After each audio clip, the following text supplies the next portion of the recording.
What are you looking at? Oh, you were so cute. Look at you. He's looking at me. He's like, what the fuck? Did you say my name, bitch? All ability nags when you're playing sim games, flying sim games. He sucks at them. That's okay. Maybe he shouldn't be a pilot in real life. Mount the cam on Juji. What can go wrong? Ah, yes. The personal docs.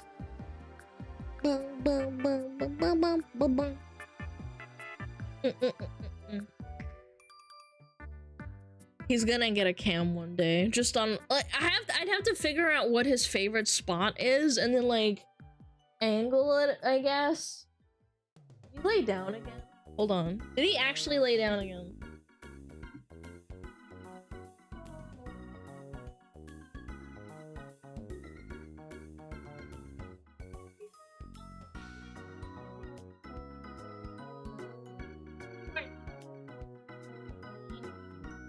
He's such a baby. He moved to like sit in front of the balcony to like overlook his kingdom. Nah, I'd fly the plane. Me too, me too, me too. The spot in the sun. There's a big spot in the sun. Oh, he moved again. He's gonna roast his little belly like a peanut. Toasted. Sniffer. He's gotta sniff his kingdom. Juji would never donks you? Yeah. You get sun? Yeah. It's summertime almost. It's like fucking late April. Spring's almost over. We got 1 month left. And then June starts. It's spring. Spring these nuts. Bitch. It's snowy where I live. Jesus, dude. There's still snow on the ground where you live? That's horrible. April showers bring May flowers and all that. What are you, Shakespeare? Shut your mouth. Your birthday's gonna be soon. I can't wait! I'm really hoping. So, Amy comes back from Japan today. I'm really hoping I get some good news because it's been 6 fucking weeks, man. 6 weeks of no updates on the model because she went on vacation. God, man, I really hope something happens. I'm gonna be so upset. I need Amy to stay on vacation. Why is that? I'm cooking something? Well, I'm sorry. She's coming back today. Pixel knows? What? On a scale of 1 to 10, how big is it? How big?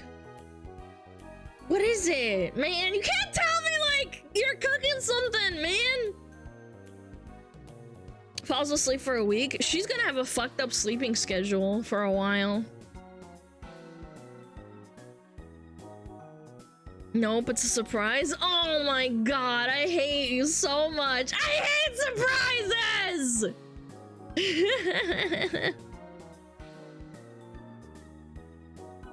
It's not like it'll be a new rebrand. I don't know. Someone call it a rebrand. I would say it's a second model, so I don't know. I'll DM it to you. You mean like... Oh wait, you're gonna DM Tomix? It's like a new costume, so to speak. You'll see. I'm so excited. Again, I don't think Amy's gonna start working on it until she feels better. That's gonna be lame. Having to wait for her to feel better because she's gonna be jet lagged as fuck. Do you prefer to get stuff as soon as the artist is done, or would you prefer to wait until birthday stream? I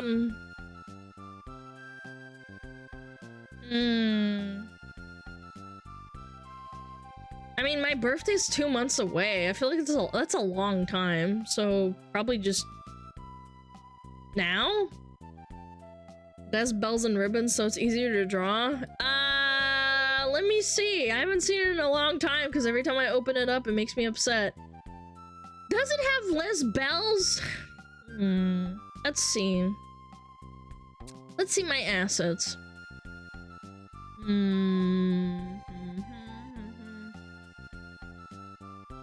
Let us see. Is it less? No. No. No, there's 1, 2, 3, 4, 5, 6 ribbons. 7, 8, 9. There's still ropes. There's still ropes, man. Yeah, I don't want to reveal too much, but yes, it is still... And there's still a belt. Obviously. Like, it's the same, but not. I don't know how else to describe it. A lot more involved. Yes and no. Do you still have the choker? I don't want to tell. I don't want to say too much. I don't want to say too much. Damn you, Akagi. Big piss. Massive piss. Howdy. Howdy doody! Thank you for the 6 months. DM me a picture of it? Nah, you can go suck a dick. Still has a choker? Actually...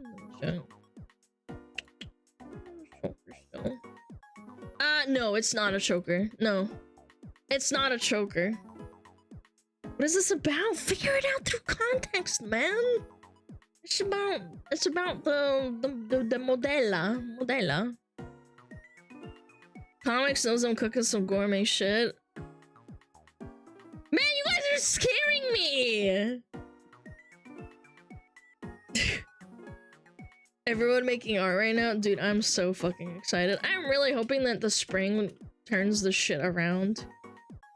Oh, you kitty! Did you guys hear that? My cat just meowed at me. What a little baby. Oh shit, it's so fucking good. So if that thing is no choker, how's it called? It's not a ribbon? I don't want to say. You'll fucking see it when you see it. When you see it, it'll make sense. You guys are gonna shit your pants. I know you guys are gonna shit your pants when you see it. Like, you will have like an entire fucking diaper full of shit. You guys want to see 2 comment? You are such a little rat! Stop making me mad! I want to see it too! I want to see your little secret, you little piece of shita! Quit it! Quit torturing me! He needs to keep your collar on though. I don't want to say. I don't want to say. It's... Wait, are you gonna send me a fucking furry dog collar in the mail? I will actually perma you. Can you please put the diaper ad on then? Yeah, 10% off. Use code SMUG. I mean, like, look, I'm gonna say the design is very, like, 2 sides of the same coin kind of deal. With the costume... Yeah. Yeah, yeah. Design very human, true. I switched the tab from Elden Ring, so I want to see it in some. Man, you guys are fucking motherfuckers. It's just another outfit. I don't want to spoil it, man. I don't want you guys to shit your pants before it happens, okay? Will your VA change too? What? Will it still be female? Will your VA change? Are you stupid? What? What, you want me to get on hormones and change my voice or something? VA. I'm insulted. He's on to you, Dave? Yeah, apparently so. It's here the whole time. Why are you saying hi? Cause fuck you, bitch. Say hi again. I'm gonna explode. I'm about to blow. Will this model disappear? I have no concept of object permanence. No, this model will stay. No, this model will stay. Like, think of it like Silvervale. You know how Silvervale has different, like, outfits and shit? It's like this, it's that kind of thing. Does that make sense? Will it be redeemable? Yes. Yes. It will be redeemable, like Silvervale does, or like Iron Mouse.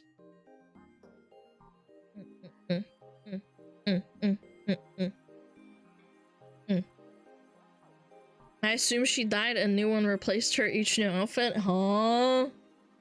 Long ear toggle when? Hey, you guys are freaking weird, man.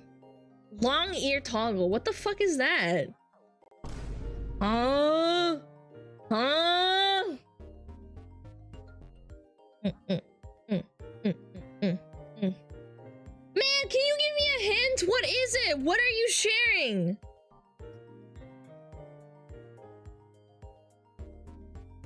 You say that it's another outfit, we'll be more surprised if it's not only a different outfit. Yes, it's a different outfit. It is different outfit. Yeah. None of your damn business. Man, you're such a piece of shit. I'm so tortured. Mommy. Piss, piss, piss. Oh, shit. Piss, piss, piss, piss, piss, piss, piss. Fuck, fuck, fuck, fuck, fuck.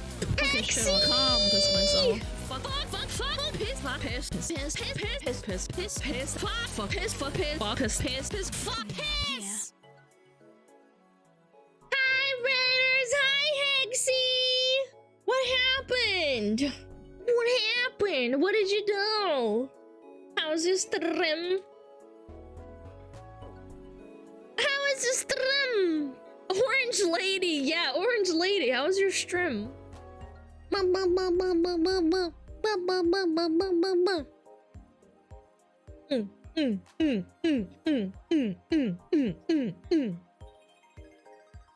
rolled in beans.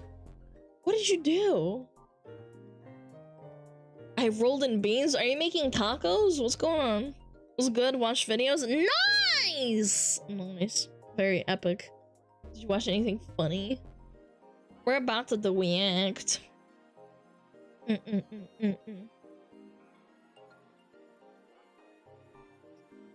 Your tweet with beans? Oh, that one! Yes! Okay, I follow. I was confused. Yeah, I don't know why. I just think of diarrhea when I think of that picture, so yeah, I don't know. It's almost time for a react. Yeah, I might fucking go grab some more water because I'm almost all out. I need more water. And someone's cooking. Man, stop fucking teasing me. You guys are so lame. I'm gonna fucking grab you by the neck and throttle you, torturing me. Motherfrickers. That sounds like a booze bottle. It's not. I use a glass straw. You're such a brat. Yeah. True. Where do we sign up for that? Get in line! Get in line! There's a line out the door. You can wait. Hexy's first. She's special. Glass straws scare me? Why? They're tempered. They're not gonna snap because you fucking... because you drank out of them. Feds release the canines. Grasp them by the balls and twist them. I guess we're not special. I'm sorry. Orange lady is very special. You're special. Me next? Okay. You're next in line. Bozo. Maybe I should run an ad while I'm fucking getting water. Instead of react, can we do Among Us with chat? No. That sounds like a fucking dumb idea. Nobody fucking plays Among Us, man. That game is dead! Show full model for free? No, you have to pay money for that. Show full model. Show full model. Show full model right now. Maybe on Saturday? Yeah, for sure. In an hour. Didn't hurt to ask. Every time you ask, it's gonna happen in an hour or it's gonna happen tomorrow, okay?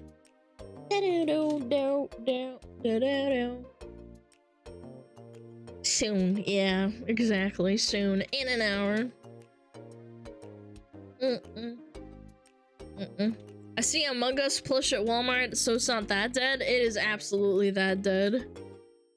Absolutely, positively, absolutely. Let me Twitch tracker. Twitch tracker. Among Us. Among Us Twitch statistics chart. Oh yeah, it's absolutely dead.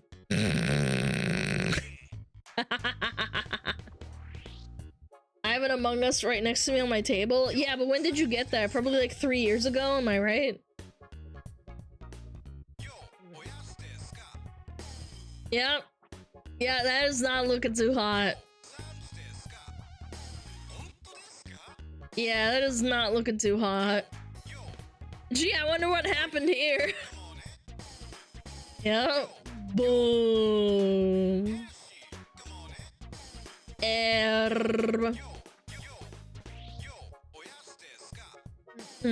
When indie games get mainstream merch, it's in the dying phase. Yeah. You got it 2 years ago? That's still better than getting it this year.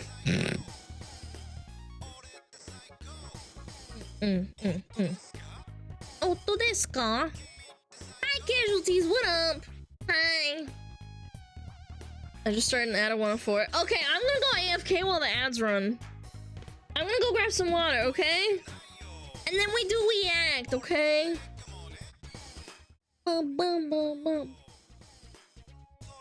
Yeah, let's do that. I'll run in. The ad is running, so people aren't gonna be pissed if I go AFK.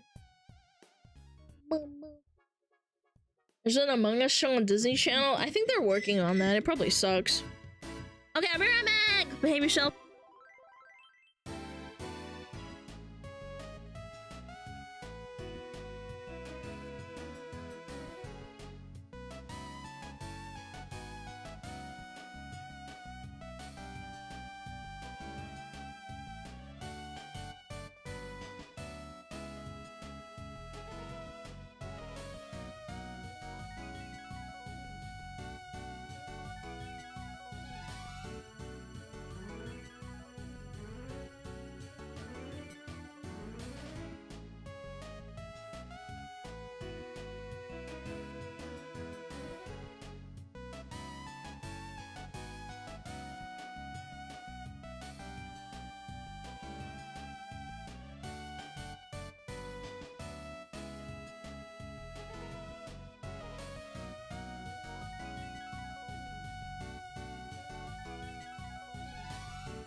Chat, my parents told me to follow my dreams, so can I have your number?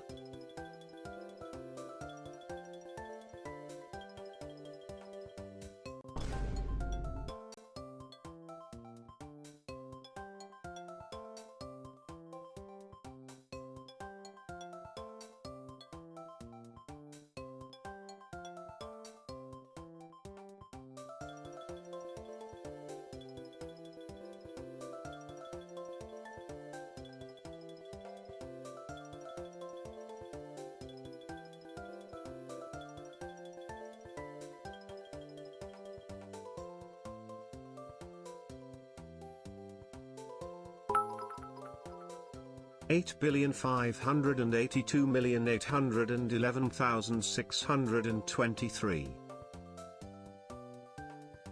What the fuck are you talking about? Stop doxing yourself right now! Alright, we're going down, chat. It's WeAct time. I'll mute myself.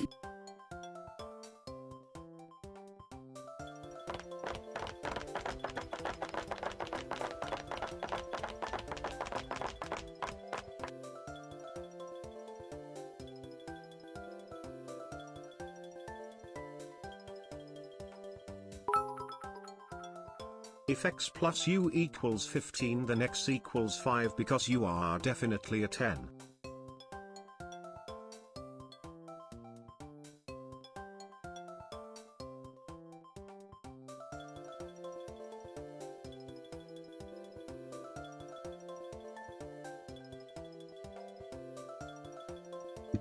I know I'm muted. I'm talking to myself. I know I'm muted. I was talking to myself. I was saying how cringe you are. I was saying shut the fuck up, man. Oh my god, you guys are so fried.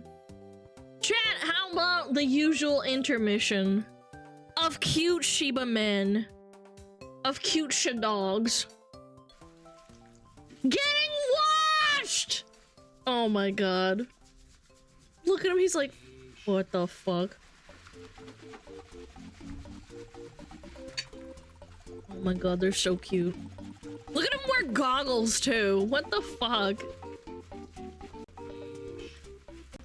Look at his face! He's so unhappy! Oh my god, stop it. Why are you like this? Why do you clean me? I hate this. Look at his face! Oh, he is so cute. I can't stand it.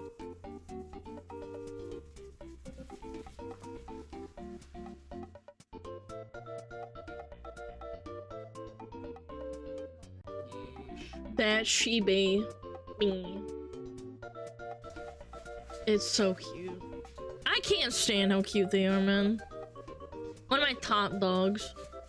Genuine anger? He's like, grrr. No, he's not. He's a really good boy. Wait a second. This isn't clickbait. Yes, I it still is. have a yapper on my screen. Yes, it is. I am baiting you right now. Thanks for being here. Do you like the Shiba video?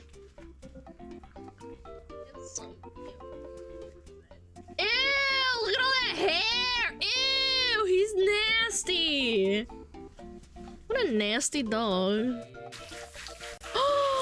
Water! He's washing him. Dirty dog.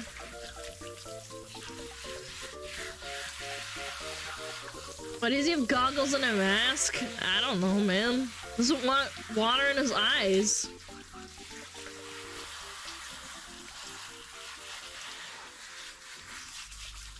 He is so cute. Look how patient he's being.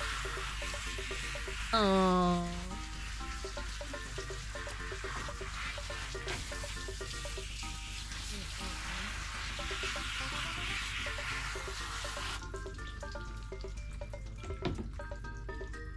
Hide identity? Yeah, that could be it too, yeah.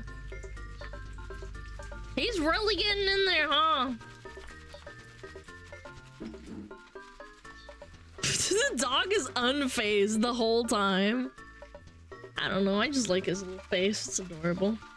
Cute doggo! Look at him rub his belly. Good boy!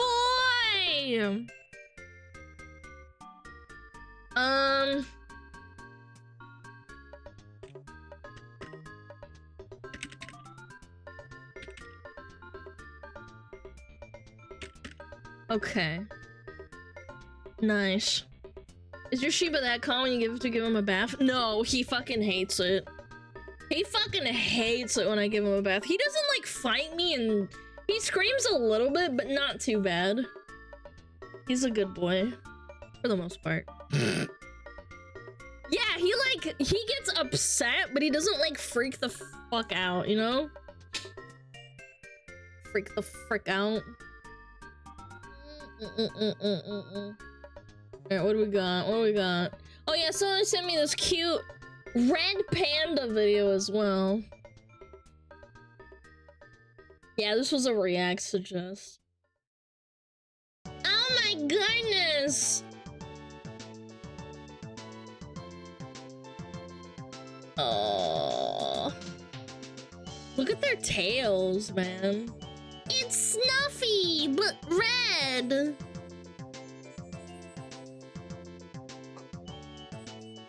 Oh my god!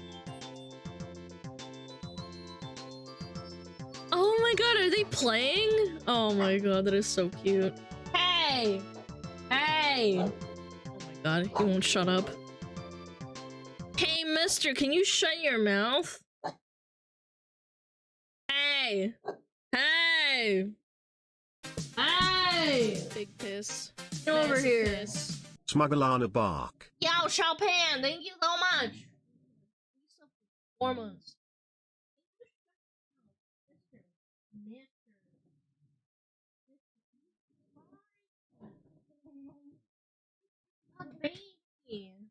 Oh my god. Look at that Yoshi face. Alright, start my new face, open anything else. Oh yeah, I wanted to watch this.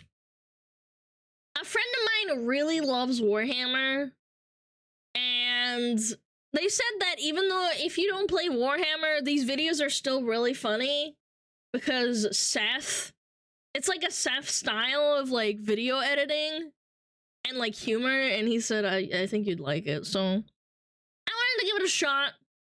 Yeah, I like Total War. I have played Total War, but not Total War Warhammer. Yeah. I want to give that a shot. Alright, mods!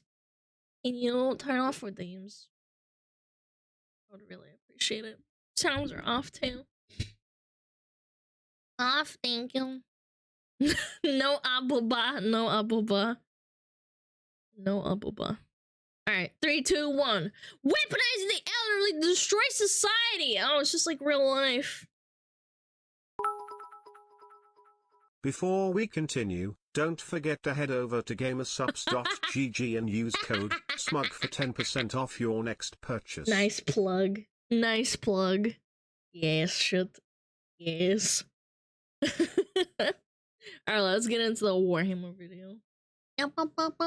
Truly some of the most terrifying creatures in the entire Warhammer universe, because they spend their entire day skittering through the forests like an osteoporotic centipede while using strange ingredients to conjure. Ew! Did they just take a rat out of their mouth? Man, they are really like old people, huh? Dark magic. And even if you are their ally, there's at least a 50% chance they'll forget this and shoot you with a crossbow. But we won't have to worry about that, because today we are the elderly, and we're going to be trying to survive the apocalypse. And no, I'm not talking about a flight of stairs. We're up against the hags, the hag VTubers.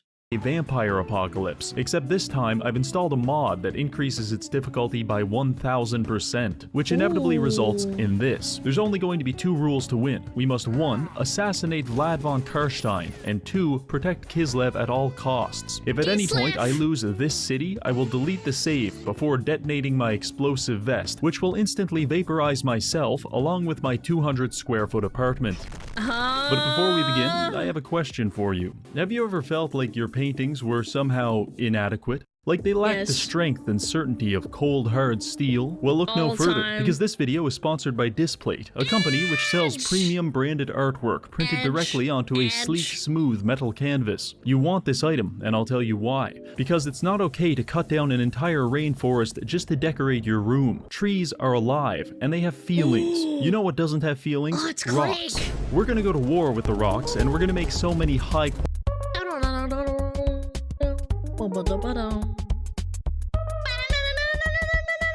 Hiya. Been a YouTube sub for a while, finally able to catch you live, you're very cute, yes smile. Yo, thank you you so much. Thank you for the 420. I appreciate it. And thank you for being a sub. I hope you enjoy the live react.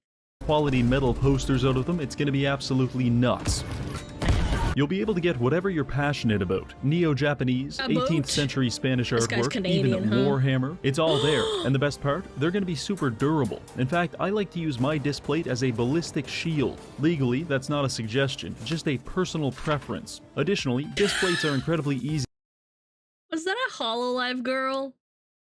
Right there. I saw it for a millisecond. To mount. No more slamming holes in your drywall. Fauna, Simply put the sticker on the wall, attach the magnet to the sticker, attach the disc plate to the magnet, and luxuriate in the bliss of high culture. Also, don't forget, each disc plate is a the jizz chalice. collector's item. That's why I hang mine up with the plastic wrap still on. So what are you waiting for? Click the link below and use my discount code to get some disc plates for up to 35% off. And your order should reach you within 4 to 5 days directly from Europe. Thank you, Displate. Now back to the video. Alright, here we are on the bleak coast. I know it may look like the site of a nuclear detonation, but don't be deceived.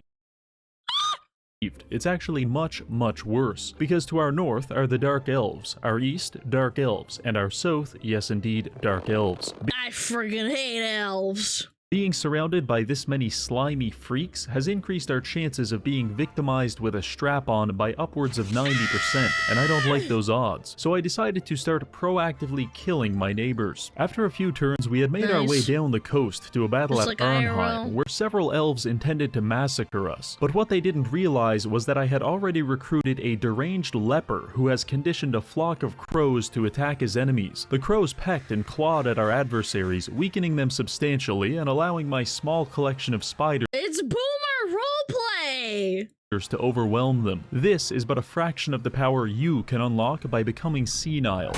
Speaking of which, Mother Astankia has a I already am senile. I'm a freaking VTuber. small but formidable sweatshop called the Witch's Hut. You see, when we defeat an opponent, we gather magical trinkets from them, such as their teeth and sometimes even their spines. We can then combine these items at the Witch's Hut to generate powerful buffs for our units. For example, I think this is like the funnest part of Warhammer fucking Total War. I've seen my friends play it.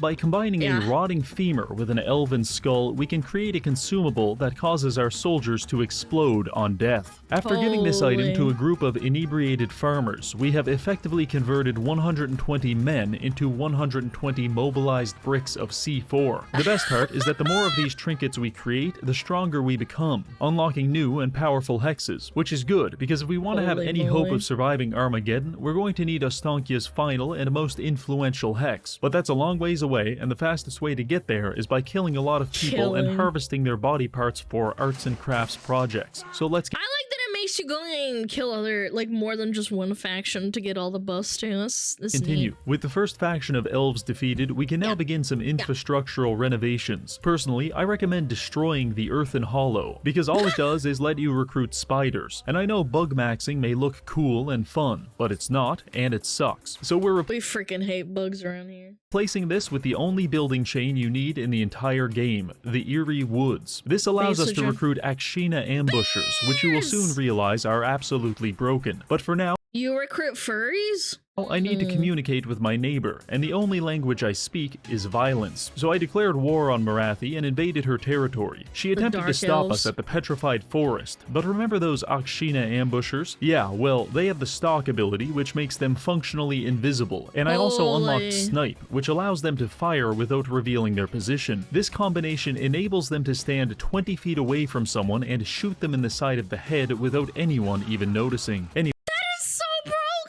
Anyway, I used this technique to slaughter most of Marathi's army, and whoever survived was eventually ground to dust against my meat shield of Eastern Europeans. Truly a horrifying death. Much like a small child doing battle against a steamroller, the Dark Elf military was flattened, at which point they sent us— Good. The Slavic nation will prevail.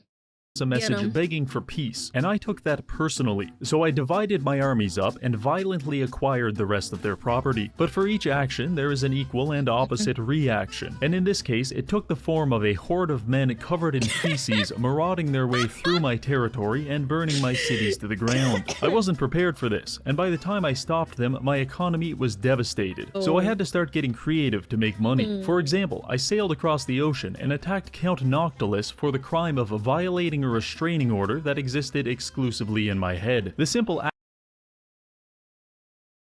What was that? Treatment of schizophrenia? Was that a schizo joke? Treatment resistant schizophrenia, 450 milligrams of clozapine daily. The simple act of beating a waterlogged corpse with a hammer had apparently made me a hero among the High Elves, and I was able to forge an alliance with Tora Nock and sell them back their own settlement for 1,700 gold. Not too bad. Around this time, my armies also started doing this weird thing where they would move at superhuman speeds on the campaign map. I don't know how to explain this, but it is equally frightening and convenient. In other news, we engaged in a quest battle against some Skaven and Nurgle warriors, and I'll just summarize it by saying they didn't bring enough missile resistance. By defeating them, we acquired some magical ingredients, 9,000 gold, and we unlocked Astankya's second hex, Coven's Curse Mark. This allows us to target enemy armies on the campaign map and drain their movement points, effectively stun-locking them for 5 turns. Between this— Nah, that is so good. And the ambushers, you should be realizing that this faction's existence is predicated entirely on the merits of being a scumbag.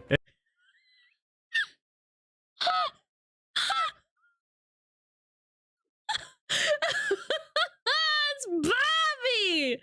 Yeah, he's definitely part of the Warhammer lore.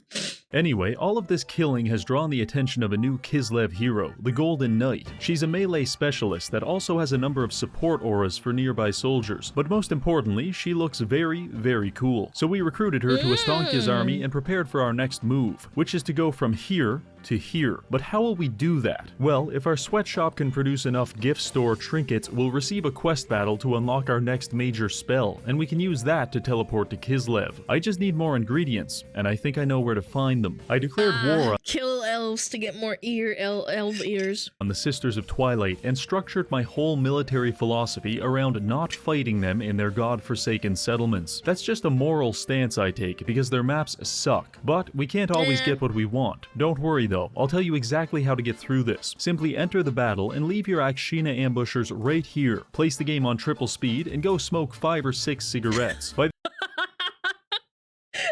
Say, wouldn't you just plant them in the forest with the stalkers? By the time you come back, all of the elves will be dead, and you'll be addicted to nicotine. This tactic allowed Astankya to girl boss her way through the remaining Wood Elf territories, which unlocked our next quest battle. This quest is, on paper, very easy. We're working with one gang of Wood Elves to kill another, and as a supporter of elf-on-elf violence, I was positively thrilled. The issue is this gigantic dickhead needs to survive. I tried to protect him, I really did, but he displayed a mind-boggling amount of suicidal tendencies. For example, he spent the entire battle standing perfectly still and letting enemy archers light him on fire.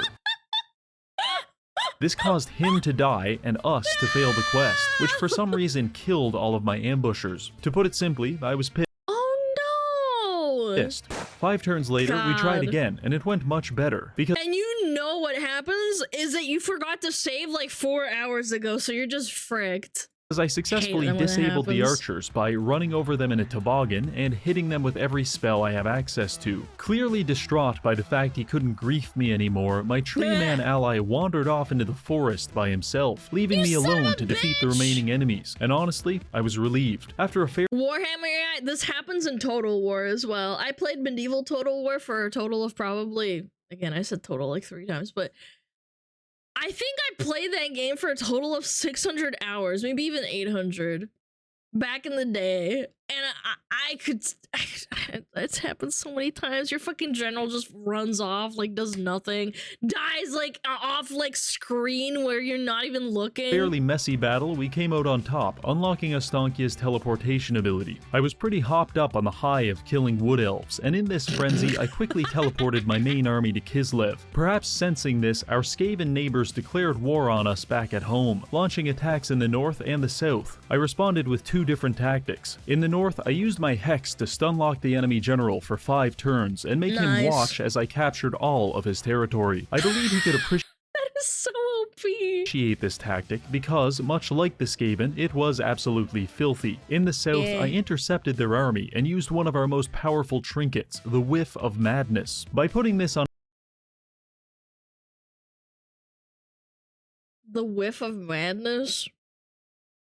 I think wait, what does it say? Melee defense rampage duration. Oh, an enemy, shit. it causes them to suffer a psychotic break. Yeah, it makes you go psycho mode. I remember. Yeah, you smell so bad that it drives them insane. I remember I made that joke with my friend.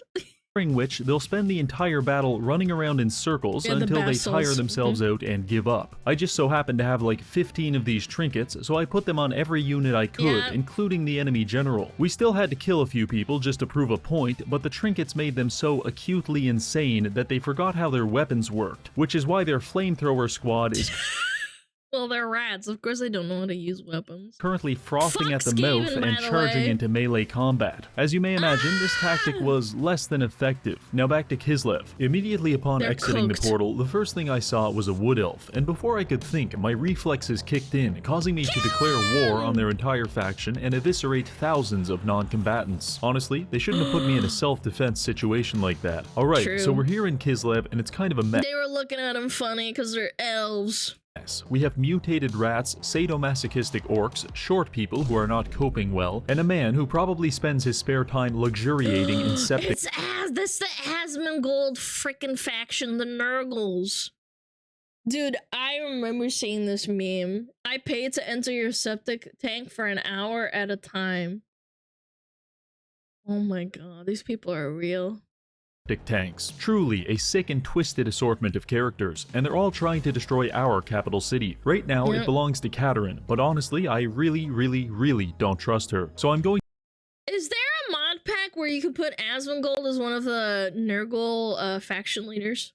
Or like captains? That'd be sick. To confederate her faction. The only issue is, she thinks we're a bunch of losers and doesn't want to team up. I tried everything to impress her. I massacred 7. I'm here for the clickbait :3. That's cool. Thanks for that. Yeah. 1,500 wood elves. She didn't care. I slaughtered over 5,000 orcs. Still nothing. I even tried giving her settlements, but yet she ignored my advances. That's when I took the biggest black pill of all and realized the key to getting the Did he really put a mocked up Trump on the screen?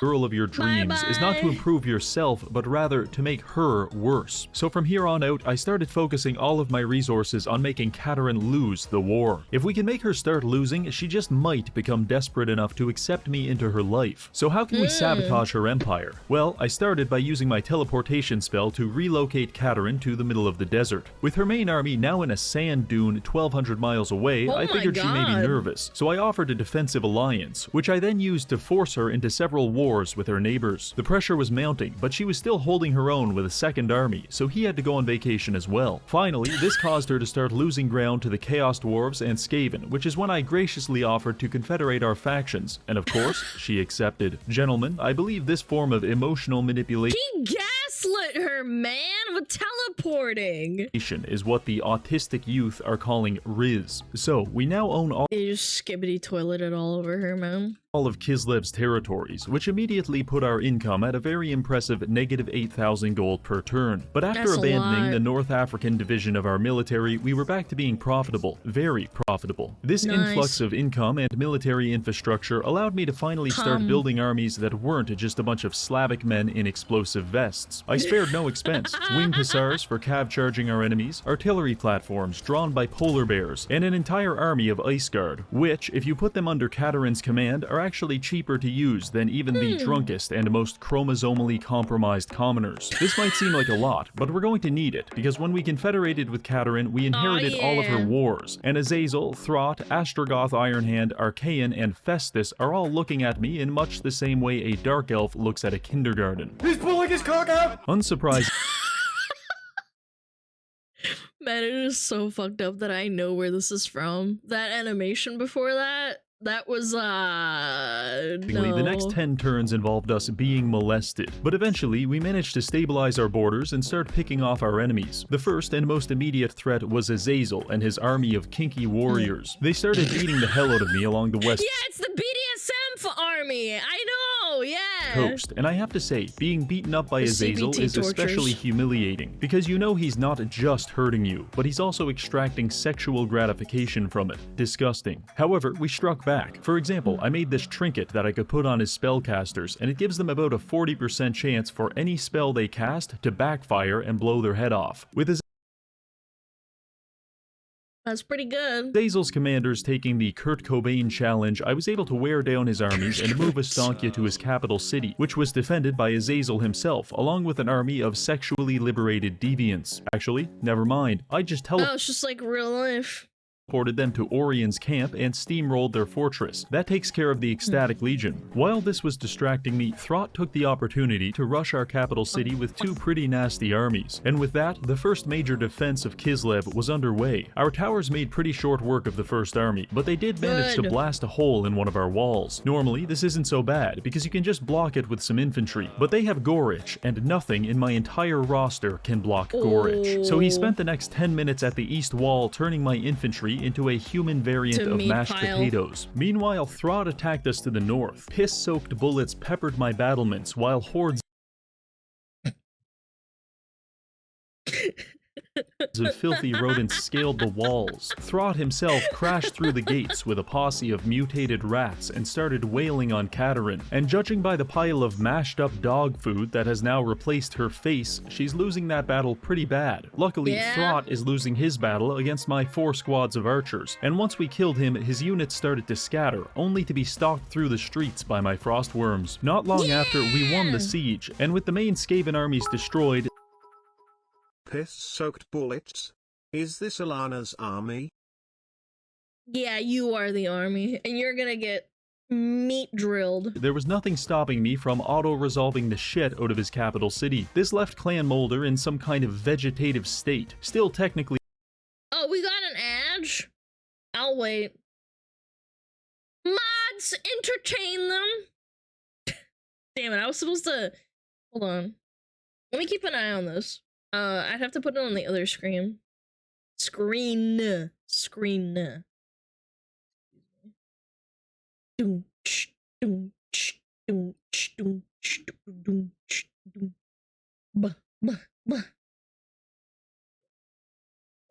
Tell me when it's over, okay? Probably need to restart stream. What? Why? Why would I need to restart stream? What? I don't see the pop-up. Oh, I don't know though. I don't know then. Anyway. If the ads are over there and keep going. 3, 2, 1, boom! alive, but so impotent that no one would take them seriously ever again. Back at home, a faction of Dark Elves decided to take a break from their busy schedule of hanging around playgrounds in a trench coat in order to declare war on me. So I shot them with a lot of cannons, and they asked for peace on the next turn. Back to Kislev. With Throt and Azazel defeated, I was able to link up my armies and castrate Astrogoth Ironhand using the medically correct device known as a flintlock pistol. Unsurprisingly, this procedure diminished his enthusiasm to continue the war, and as I stood there hyperventilating with bits of Chaos Dwarf dripping from my bloody knuckles, I realized something. The amount of peace treaties we receive seems to be directly proportional to the number of Chaos Dwarves that we club, so I continued to use Astrogoth as a punching bag until I had convinced everyone to leave me alone. The only holdout was Festus. I know Festus may look like a little piss baby, but he's actually quite Asmongold dangerous, army. so I teleported in some reinforcements. However, he was waiting for that and he absolutely slaughtered us. This was an army full of artillery that I had just recruited, and losing it made me briefly consider crushing the cyanide capsule in my back left molar. But before I had the chance, I was interrupted by this. Oh, Fuck. The vampire What? apocalypse Holy has started, shit. and it's so bad that despite being one of the strongest factions in the game, you can't even see me on the balance of power. After this happened, Festus and I looked at each other in bewilderment and quickly settled on a peace agreement. We're now in a difficult position. We need to kill Vlad, but he's nestled in between like 25 other vampires, and if we overextend my ourselves, they could God. rush Kislev and make us lose the campaign. But on the upside, I've spent the last 15 turns outfitting my armies with the latest Eastern European technology. For example, Yevgeny Is it alcohol? Turin has an army of over 2,500 pet spiders, Ostankya has an army of vaguely civilized gopniks, and Valentin has a formidable front line along with several cannons. Altogether, we're ready for anything. So, what's the Okay. plan? Well, Vlad is being very defensive, and he seems to be fixated entirely on this. As humorous and on point this Sith Zintak imitator this is. Fuck Creative Assembly. Don't buy their stuff until they realize that they aren't anything with us gamers. Gamers rise up. What the fuck are you talking about? I literally have no clue what you're talking about. You mean like don't buy the game? Don't buy this game? Look, I'm not gonna put a gun to your head. You can have your own opinion, but did you really have to use your resub for that? No, I totally get it. I know that Total Warhammer had issues with like the DLC and stuff, but like I'm just enjoying this guy's content. I don't care about the game. Settlement. So I took 4 of my armies and flanked them around to the west, while Ostankya stayed behind to defend. In the Nice. west, I encountered some of his auxiliary forces, and they were very well equipped with a variety of undead monstrosities. But there is one very key ingredient that he does not have Vampire. access to. Gun. Using our superior firepower, we blasted our way down to Schwarzhaven and captured the city. From here, we do a little trolling. Since we control a settlement in the same province as Vlad, I can use a purification chant to cleanse the entire region from all vampiric corruption. After Let's doing this, each go. of his armies started taking attrition damage for not being in vampiric territory. If we can just hold them off long enough, That's their smart. entire military will crumble, and then we can swing in, beat the hell out of Vlad, and be back home in time for traditionally delicious jellied meat.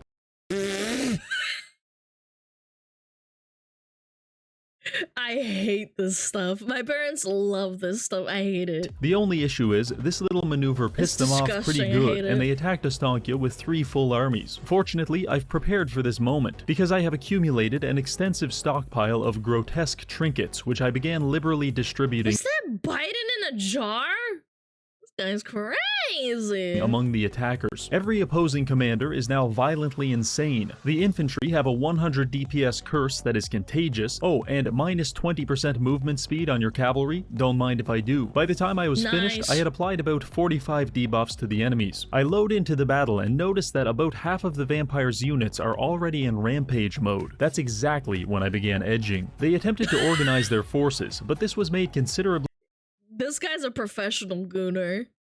You know a campaign takes so many hours. He's edging the whole time. more difficult by me blowing their heads off with a crossbow. Eventually, they assembled something vaguely resembling a military formation and started shambling across the field towards us. My front line is equipped with axes and flintlock pistols, and we started wearing the vampires down on approach. But eventually, they overwhelmed my gun line through human wave tactics, and the melee Damn. began. This first wave was an absolute slaughter that lasted around 10 minutes and burnt through about 70% of our ammunition. Thankfully, it got easier from here. You see, they have thousands of reinforcements, but there's a There's limit so to how many many. units can be on the field at a time. And since they already have 1,500 soldiers dicking around in frenzy mode, they're only getting a slow stream of actually lucid soldiers to attack us with. Given this, we were able to slowly digest his entire army over the next 30 minutes, and that's when I stopped edging. After this battle, I pulled Ostankya back to Fort Chikova to recover. She's in rough shape, but at least the entire vampire military is slowly decomposing. Actually, no.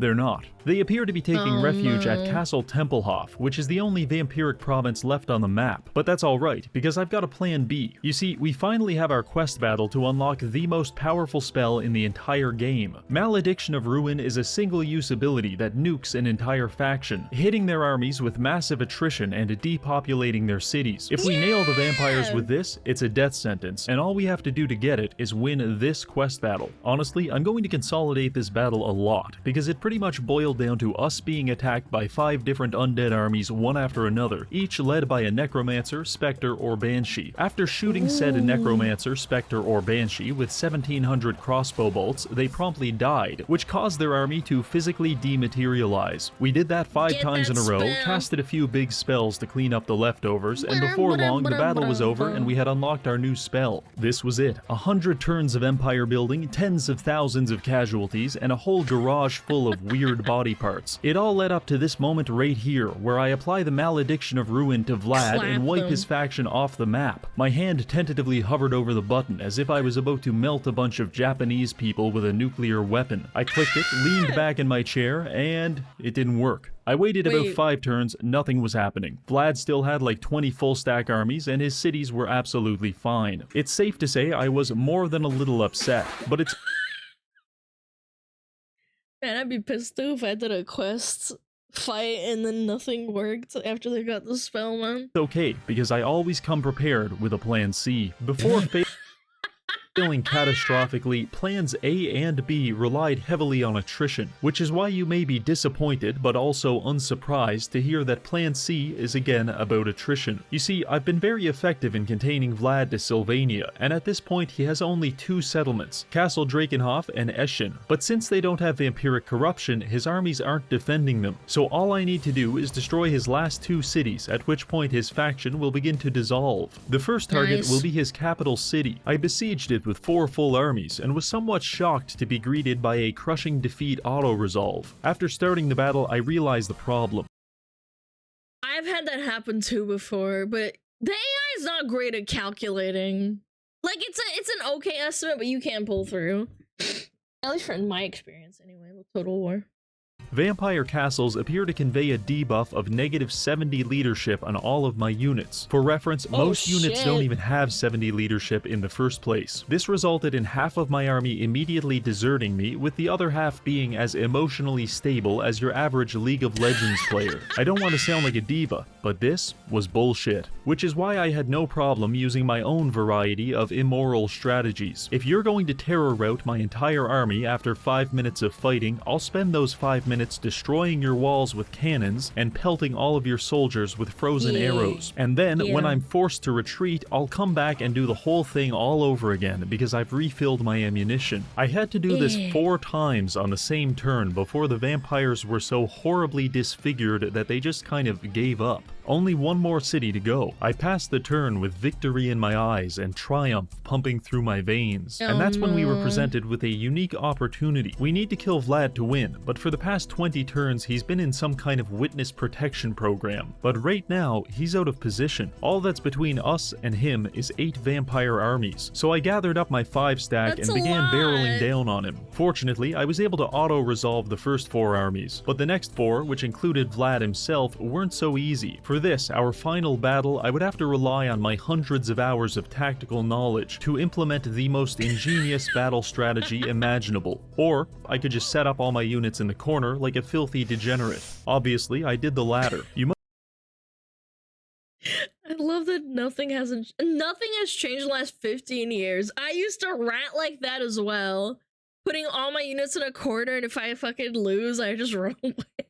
Might consider this to be in poor taste, but all of my armies are half dead, I burnt through most of my trinkets, and if we lose this battle, I'm going to commit an honor killing on myself. So I don't have much of a choice. Optimally, we all survive, but really, I don't care. As long as we can assassinate Vlad, I'm calling it a campaign victory and taking a handful of random pills in celebration. The battle started with the undead organizing their forces. In response, I sent a delegation congregation of Bulgarians to remind the vampires that I hate them. This initiated the Great Undead March. Vlad led the charge by absorbing 700 arrows to the face, but his regeneration was keeping him in the fight. Fortunately, I've got some more tricks up my sleeve. For example, as the legions of ghouls crashed against my lines, I pushed forward my incarnate beasts. This allowed the enemy units to gather around my incarnate, which gives me the perfect opportunity to cast every vortex spell in my library. The Witch's Cauldron is a new one, and it's very powerful, but in terms of raw efficiency, Heart of Winter is absolutely unreal. Every time I'd cast a spell, the balance of power would shift in our favor, but the vampires have an ungodly amount of reinforcements, which would push it right back. However, we also have reinforcements, including an army of 20 spiders, each one armed with the Explode on Death trinket. I had them skitter across the map and begin dive bombing the enemy from behind. This helped me free up the left flank and close in on Vlad, who is now sporting about 7 debuffs and substantially less health than he would prefer. Eventually, my Frost Worm was able to beat the life out of him, thereby securing our moral victory. But the battle was still raging on, and my front line didn't exist anymore. We did have a late resurgence thanks to this trinket, which allows my soldiers to transform into gigantic bears when they get low on health. But over time, they too fell to the hordes of the undead. I stared off into the sunset as the final remnants of my army crumbled before me, waiting patiently for the defeat screen to greet me. This was the definition of a bittersweet battle. We did kill Vlad, but paid the ultimate price for it. Fortunately, the allies of Order rally in support of us, and to them, I leave the rest. Mostly because it's 5 AM and I don't have time to kill 20 more full stacks. So that's going to be it for this video. We've weaponized child labor, old people witchcraft, and Slavic customs to save the world from a vampire apocalypse. Thank you to the channel patrons, our sponsor, Displate, and finally, thank you for watching.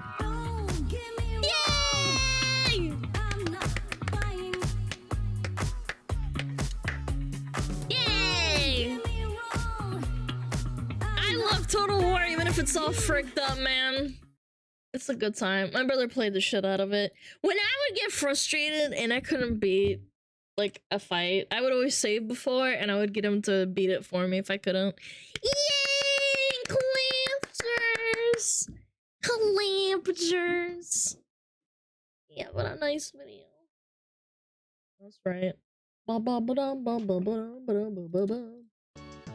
Give me a minute.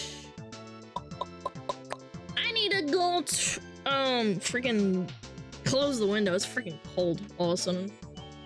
I'll be right back. Behave yourself.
sorry.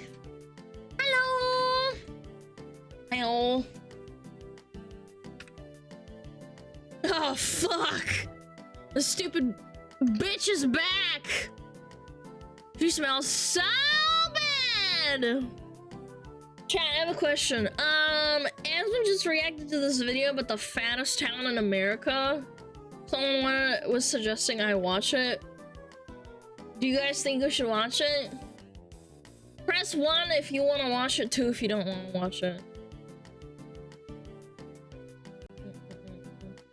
Yes, sure, yes. 1 3 3 1 1 1 1 1 1 3 3 3 1 1 1 1 1 1 1 1 3 3 3 1 1 1 1 1. Okay.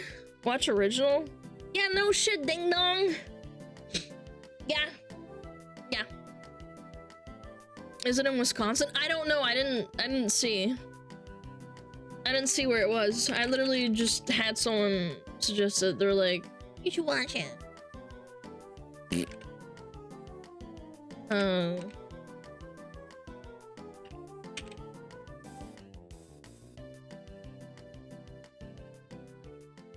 I investigate the most obese city in America. I don't know. Never seen it before.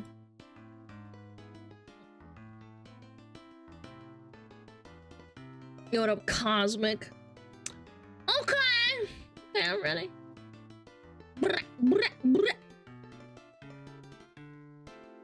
Yeah, this is an old video. I never seen it before. I think I have seen Tyler's videos before.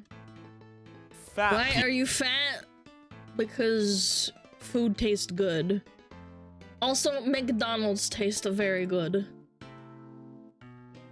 Mickey D's. Move my shit around. Why are you fat? Tasty butter. That's that shit. Right. Boom. Oh god, where's the video? Oh, there it is. Alright. Most obese city in America. Where is it? Is it Texas or Wisconsin? Gin not taste good. That is not true. There's people who get what is it called? Addicted to the gym because of dopamine. So it's where your mom lives. No! Cities! No! My guess is Mississippi. It could be anywhere. America's pretty chonky, not gonna lie. Alright, 3, 2, 1, boom. Fat people. Over 40% of America is obese. Oh, let me see those stats. Let me look at that graph. Is my... Why is it on 720p? There we go. Show me the map. Try again. 3, 2, 1, boom. Fat people. Over 40% of... Damn. Over 40%. of America is obese, putting almost 1 of every 2 Americans at extreme risk of heart disease, diabetes, high blood pressure. Oh my lord, how many freaking biscuits was that, chat? She's eating 3 biscuits, cookies, a Big Mac, or like 3 sausage burritos. I feel so bad for them, man. That's one hell of a brunch. Dude, this is like double my food intake for a day. That is several breakfasts. 1, 2, 3. Chicken nuggets, cookies, 3 sausage burritos, and then I don't know what burger this is. I guess it's just a Big Mac, maybe. I don't know. High blood pressure, cancer, and death. But I wondered, why are Americans getting so fat? So I McDonald's everywhere. drove to McAllen, Texas, the fattest city in America. Damn it, I knew it was Texas! 6 years in a row to see if I could find any answers, but first I needed some McAllen. breakfast. What of Oh, I know, because McAllen sounds like McDonald's. They probably have McDonald's everywhere. What do people usually get for breakfast here? Number 21. Okay. So people usually get this for breakfast. Yeah, it's very popular. 980 calories. Really? Yeah. Wow. All right, McDonald's breakfast. Yeah, the guy in front of us is a pretty big dude. What did the last guy get? I'll get whatever he got. We got a bacon, egg, and cheese with a coffee drink. Thank you. Calories in this meal, it's probably 1,000. Breakfast number 3. Menu's looking A Dr. Pepper for breakfast. Damn, that is powerful. That is Asmongold diet right there. Fattening? Dr. Pepper breakfast. Is that what a lot of people get? Yeah. Alright. Oh, is this Jack in the Box? Hell yeah. Perfect for real. Tasty. Scarfing down a fattening 1,000-calorie plus breakfast an average American might eat on their way to work, I wondered if the local restaurants here were any healthier. What do people typically get here for breakfast? Dave's breakfast. 2 eggs. Dave's breakfast? Yo quiero uno, por favor. Nice. Sí, un poquito, sí, sí. It's a big old breakfast. That is a big breakfast. Oh my god. It's like That's a big pancake a too. fried bomb of goodness. We got pancakes, sausage, tasty. bacon, eggs, this and that. My guess is probably 3,000 calories That much pie though, that is crazy. right here. Bro, straight up caramel. That's wild. With the local Wow. restaurant's breakfast here no better than the fast food, I went to the Tasty. nearby mall to ask the locals here why all the food down here is Delicious. so fattening, but I found this instead. I'm not sure who's renting these. Rent and drive for long as you need. One-time payment of $39. $39 to drive around a little scooter. Oh boy. I feel terrible when I don't take a walk after eating a lot. I have to. I feel like, oh, I have to like not sit in my chair. But you have giant scooters, so you gotta be lazy as hell to not even walk. Alright, I'm renting one. Let's go! I cannot believe this is real. I want one that's Itasha up and it has SmugAlana on it. Skirt skirt. I want like a blue one with my face on it. Interview the locals. Do a lot of people rent these scooters at the mall? Yeah. Yeah? Is this like a McAllen specific thing? Yeah. I do feel like Nikocado avocado right now, I'll be honest. Cruising on a scooter built to help morbidly obese people move around the mall, I thought I was in Wall-E for a second. But the question was, Do you know why McAllen's the It is a little bit like Wall-E, isn't it? obesity capital? The food, Okay. and they don't walk. Why are people so big? People like to eat junk food like chips or McDonald's and all that stuff. And then, And then they eat also way too much, man. out of nowhere, I met this Way guy. too much. yeah, do you have any thoughts? Yeah. All right, let's hear it. What's your name? David, David. How you doing, David? good. I'm a children's book author, actually. Okay, tell me about it. What's going on? Have you guys recorded? Un momento, por favor. It's to help the nation. You want to go outside? Yeah, man. You want to hop on here? All right, tell me about yourself. What's going on? So yeah, I lost a brother The mall cop told him to stop. and sister to diabetes. Okay. And so, you know, I got diagnosed with type 2 diabetes as well. And so that inspired me to write a children's book Okay. that encourages kids to eat healthy and exercise. The book is called The Adventures of Exo and Psy, like exercise. Oh, Exo-Psy. Oh, that is so cute. Little dog. It's a Jack Russell. I like that. And so Ah, Exo and that's Psy live in a cute. town called OB City, like obesity, I mean, it's a children's book. where the mayor is Diabetes or Diabetes. I'm trying to do my part to get people to change Diabetes. the way they eat. Do you have any places maybe you could show us around here in McAllen? Of course, yeah. This mall cop following them while they're talking about a children's book, man. Yeah? I'd love to. Yeah, you're a blessing. No, you guys seriously are a blessing, man. Right on. So David agreed to show me some of the reasons and places making the people of McAllen so fat. Okay, so from birth to adulthood, why are people getting... If McDonald's so good for you, is so bad for you, why it tastes so Eggs, good? bacon, grits, sausage. The mall cop is holding them hostage.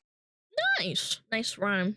Should put that into a children's book. fat out here? It's the food, it's the Mexican culture. It's like at the start of every good Mexican dish is a good handful of lard. I'm not Sure. joking with that. Refried beans, rice, tortillas. But then you got that mentality where That is true. They also really like sweets. I watched a documentary on not documentary, I think it was like a little YouTube video of a city that was basically ran by Coca-Cola. Like, they only drink Coca-Cola. They think that if you drink Coca-Cola, it's gonna ward off spirits. Like, unironically. It's pretty weird. you know you have to finish everything on your plate. This is see right here. This is you can see all those pastries right there and We got a ton of pastries here. yeah. Oh, This yeah. is diabetes speed run, right? Oh yeah. Look at that right there. Oh, that's This place tasty. truly is obese. Like, Over 40% of the population down here in the Rio Grande Valley is either diabetic or pre-diabetic. look at that. Let's see the tacos here. Let's see the Something tacos. someone might eat for lunch here. Yeah. Look at the calories. God damn. How you doing? Yes, what's up? Oh, we're filming a documentary about obesity in America, and we're showcasing the top. I Would hope help she if doesn't they tell had him to eating leave. window smaller than 8 hours. I mean, it's the amount they consume. Tacos here as a prime facilitator of obesity and in turn premature death. But we'll be quick. The beef fajita taco has close to 1,000 calories right there. Got it. Made it to a panaderia. Panaderia, they just serve a lot of Mexican bakery goods. And you'll notice one thing too. No calorie count out here. EBT, the SNAP also. So you can imagine, you know, the government allowing people to... Wait, you can EBT the desserts?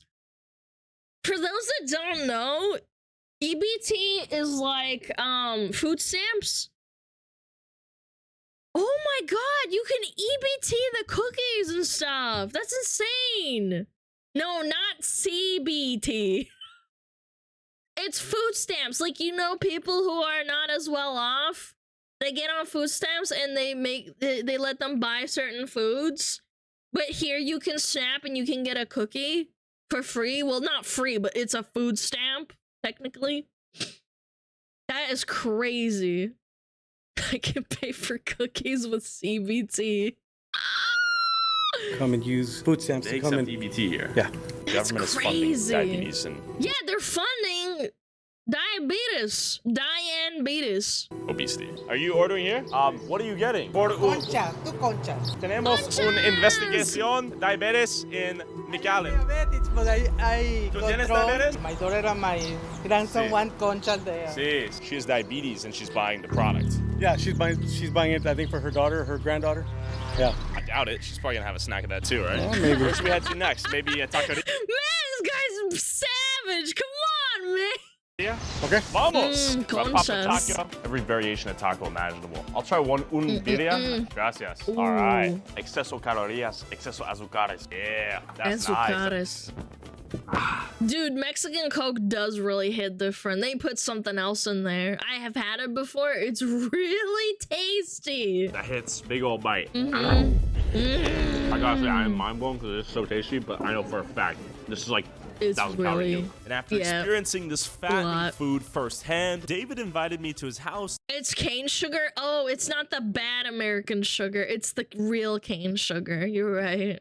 To show me the reason he's so passionate about all this. But as an experiment, Tasty. I wanted to see if I could snag food at the drive-thru in less than 60 seconds on my way over there, proving that fast food is too easy to get your hands on, thus making America fat. Just to show you how dangerously quick fast food is, I want to see if I can get my fast food order before I share with He's holding his credit card. you this video's sponsor. It's the original recipe. After New Coke they used fake sugar and aspartame. Oh, here we go.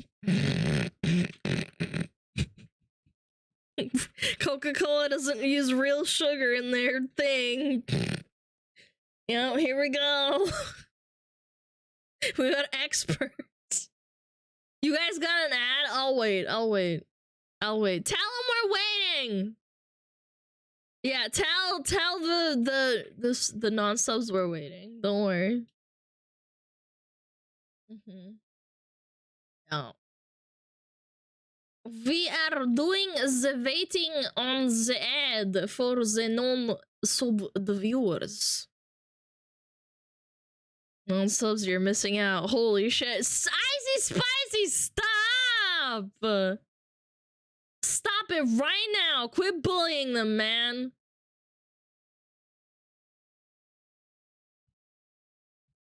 So much content. Stop bullying them. I wish it was this dangerously fast where I live. Big piss. Massive It takes a bit of 10 minutes here. Safety sucks. Yeah. Yo, Agent Chieftain, thank you for the 5 gifted. I really appreciate it. I'm so happy to have a good ad block. I'm sorry. I want to be fair to everyone. Can you believe that just happened, subs? Let me see. It's 30 seconds. We got 30 seconds. Ad over? Are you sure? Is the ad over? Yo, all good, you know? Big piss. Thank you so much. Add over. Okay. Add over. Let's go. Boom. Raid Shadow Legends. Hello. Can I get one McDouble, please? That'll be it. The free-to-play mobile game with over 80 million downloads, insane graphics, over 650 champions to collect, Chat, epic boss battles, and it's Raid's 4th birthday. Hello. Thank you. Me and my favorite champion, Gallic, have been through a lot since I downloaded Raid almost 4 years ago. Orcs are my favorite faction by far. Appreciate it. And ever since, Raid has gotten bigger and better, adding more and more features like live arena PvP, one of my favorites. So if you haven't joined Raid yet, click the link in the description or scan the QR code here to get epic bonuses like Talia the Champion and other in-game loot. Thank you so much. We got the order. Thank you. Click the link in the description to download Raid now. I got my order in almost 1 minute. Ridiculously fast and way too convenient, thus leading to a nation full of obese people. After proving food is too accessible in America, I had made it to David's house so he could show me why he's so passionate about destroying obesity. Started doing it for these two people right here. That's my brother and sister, Mary and Henry, who passed away from diabetes. So I don't want anybody to have to go through what my family's had to go through, losing a brother and a sister, having another sister go blind. It's a really tough thing to see with the people that you love most. Eat healthy, exercise, and good things are gonna happen. Okay, America has hope. America does have hope. After seeing obesity kill David's family, I flew to Florida to meet a guy named Mark who was on TLC's My 600-Pound Life and weighed over 700 pounds. At the end of the show, he lost 200 pounds, and the doctor told him the only way he could lose more weight was to get a stomach reduction surgery. We're in Orlando, Florida. We're meeting up. 200 pounds is no joke. Losing that much? I wonder how fast he lost it. With Mark, see what a day in his life looks like. Right now, he's 487 pounds. We're gonna see what. That's still really big. 480? Damn. What got him here and what advice he might have for others. Yeah, how you doing? So your name's Mark. Mark, yes sir. You were on the show, My 600 He's Pound not Life as big on as TLC. before. Right. You lose 184 pounds, you go to the doctor and he says, hey, now you're at the point where we want you to do the weight reduction surgery, right? Yeah, I did everything the doctor asked. I lost weight. He's like, okay, cool, you're approved for surgery. It's like, well, hold up. I'm kind of feeling this right now. Let me do this. He's like, okay, we'll go again. Go lose another 50 pounds. And I lost like 40 pounds, you know? It's like, okay, cool, great job. Let's get you into surgery. And the surgery is a stomach reduction surgery? Yeah, they cut your stomach. Okay. He said I have a 5% chance with the surgery and a 0% chance without. Okay. And I knew that my work ethic alone could eliminate that 5% gap. Sure. So, you. When did the weight get put on? The pandemic broke me. Okay. And this is where everything goes to shit. Yeah, the pandemic was a big problem. I know a lot of my friends started ordering out when they never used to do it. That's crazy though, 200 pounds? That's it, man. Okay, let's walk through, if that's cool. You lose your job and you're gaining a bunch of weight. My life consisted of here to there, to the bathroom, to my chair, out here, to the front door. And you just locked in here, depressed. I'm pretty much just locked in here depressed. This is my world. For me to go all the way to the other side of this little baby pool right Yeah. killed me. Yeah. Wow. Yeah. So this is the graveyard of bad memories right here. Well, yeah, you're dragging 600 pounds on your bones. Of course you're gonna get freaking tired. Poor guy. This couch. This is where life was for a long time. Yeah, I used to be an athlete, man. Yeah. Like, I could do the What? flips now. Can I see? God damn. But I wanted to understand how Mark got to 700 pounds in the first place. Can we pull up DoorDash? This is the COVID depression menu. We got McDonald's, 7-Eleven, McDonald's. 2 sausage biscuits, Oh my 2 God. sausage McMuffin, Sure. hash brown, Dr. Pepper, that's breakfast. Wendy's, Dr. Pepper for breakfast. Baconator, then a Baconator combo. You get the You get 2 of them. Little Caesars, pizza. 2 Baconators? I'm full after half a burger, man. This is all on the same day. Yeah. As soon as they contacted me back, I was like, all right, it's time to go to work. Got it. Going to work at the time was literally time. me. One. Basically, Mark is saying that when My 600-Pound Life asked him to be on the show, he knew he had to get. Wow, dude. Well, I mean, at least good for him. Weak stomach? I'm not weak. I'm just saying, those burgers are big. healthy or he was gonna die. As I get up and I put on my shoes, socks, head out the door, I go to the gym. This is my breakfast right here. I'm not trying to lose 50 pounds to look good on a vacation. I'm fighting for my life. You tell somebody laying in a hospital bed that if you work hard, you're determined, and you stay consistent. Wait. You tell somebody laying in a hospital. The weight broke. The weight couldn't weight him. Like, it couldn't measure his weight. It broke. He's that big. At the hospital. Hospital bed. That if you work hard, you're determined, you stay consistent, you can change your life. I guarantee you every single person would stand up and fight to do that. So I went to the gym with Mark to experience an average day in his fight to become healthy again. Maybe was reading him. I saw the little fucking, what is it called? There's a little, not a lock, but like the thing that looks like it's really heavy. I was just going through calibration.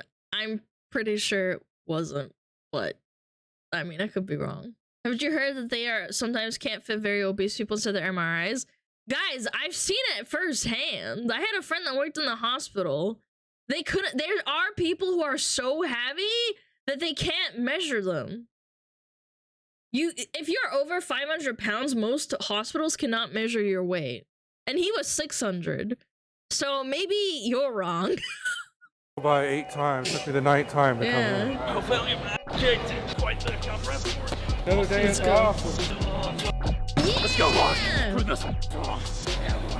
Yeah! Holy. I'm gonna pass it. Gassed after Mark's workout, I had a lot more sympathy for what he goes through on a daily basis. And as Mark and I drove back to his parents' house, Mark did something he thought he'd never be able to do again. What's up? I don't think. Oh, seatbelt? Yeah, I don't think it's gonna fit on me though. 6-minute drive. Okay. I haven't worn a seatbelt in years, bro. Actually? For real, yeah. For real. That's kind of great. Kind of feel almost normal. Hell yeah, man. Don't give up, man. With the click of Mark's seatbelt echoing in my ears, I realized that if a 700-pound man can turn his life around, then so can America. Come on, go for a jog or something. Aww. That wasn't so bad. That was a good video. Yeah, good for him. He lost so much weight. 600 pounds. Who's the heaviest person on the planet? Or ever? I wonder. That was insane. Holy. Yeah, it had a positive ending. Your mom? My mom is not fat, actually. She's quite the nice, slim lady. Your teammate's mom? What the hell is teammate? They're like 1K, right? Who is the heaviest person on the planet? The heaviest human to ever exist, Robert Hughes, holds a record for the largest human, precisely weighing 1,069 pounds. What? 1,069 pounds to kilograms. That's 484 kilograms. He almost weighed half a ton.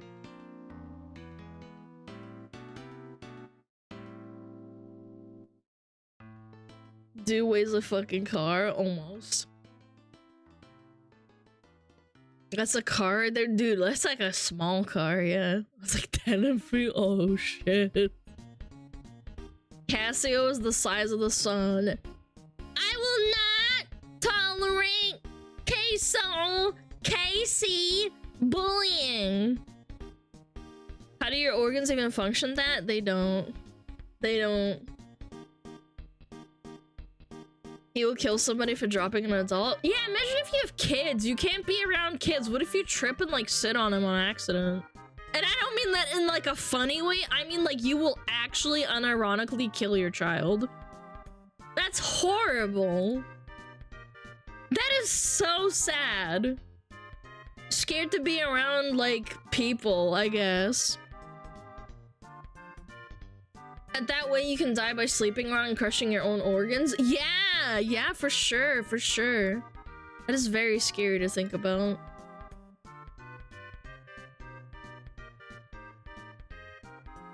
big booba mamas have to be careful breastfeeding? Yeah, probably. Drop a boob on their head.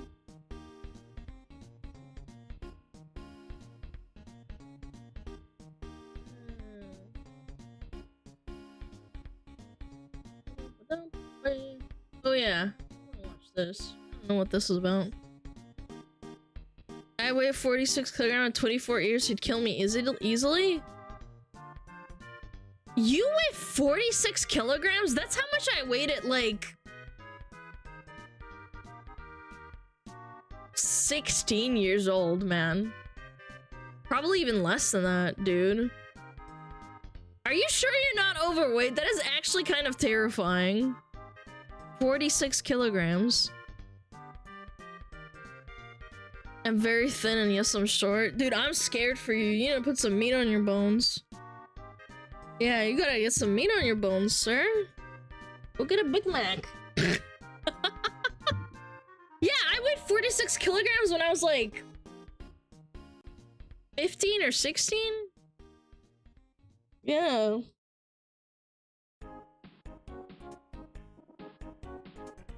I'm filing 92 kilograms. Damn, you big. You big.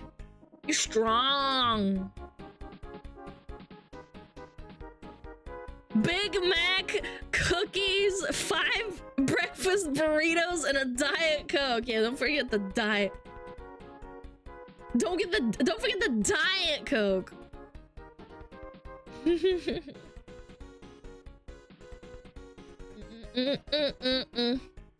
That guy's pretty inspiring, though.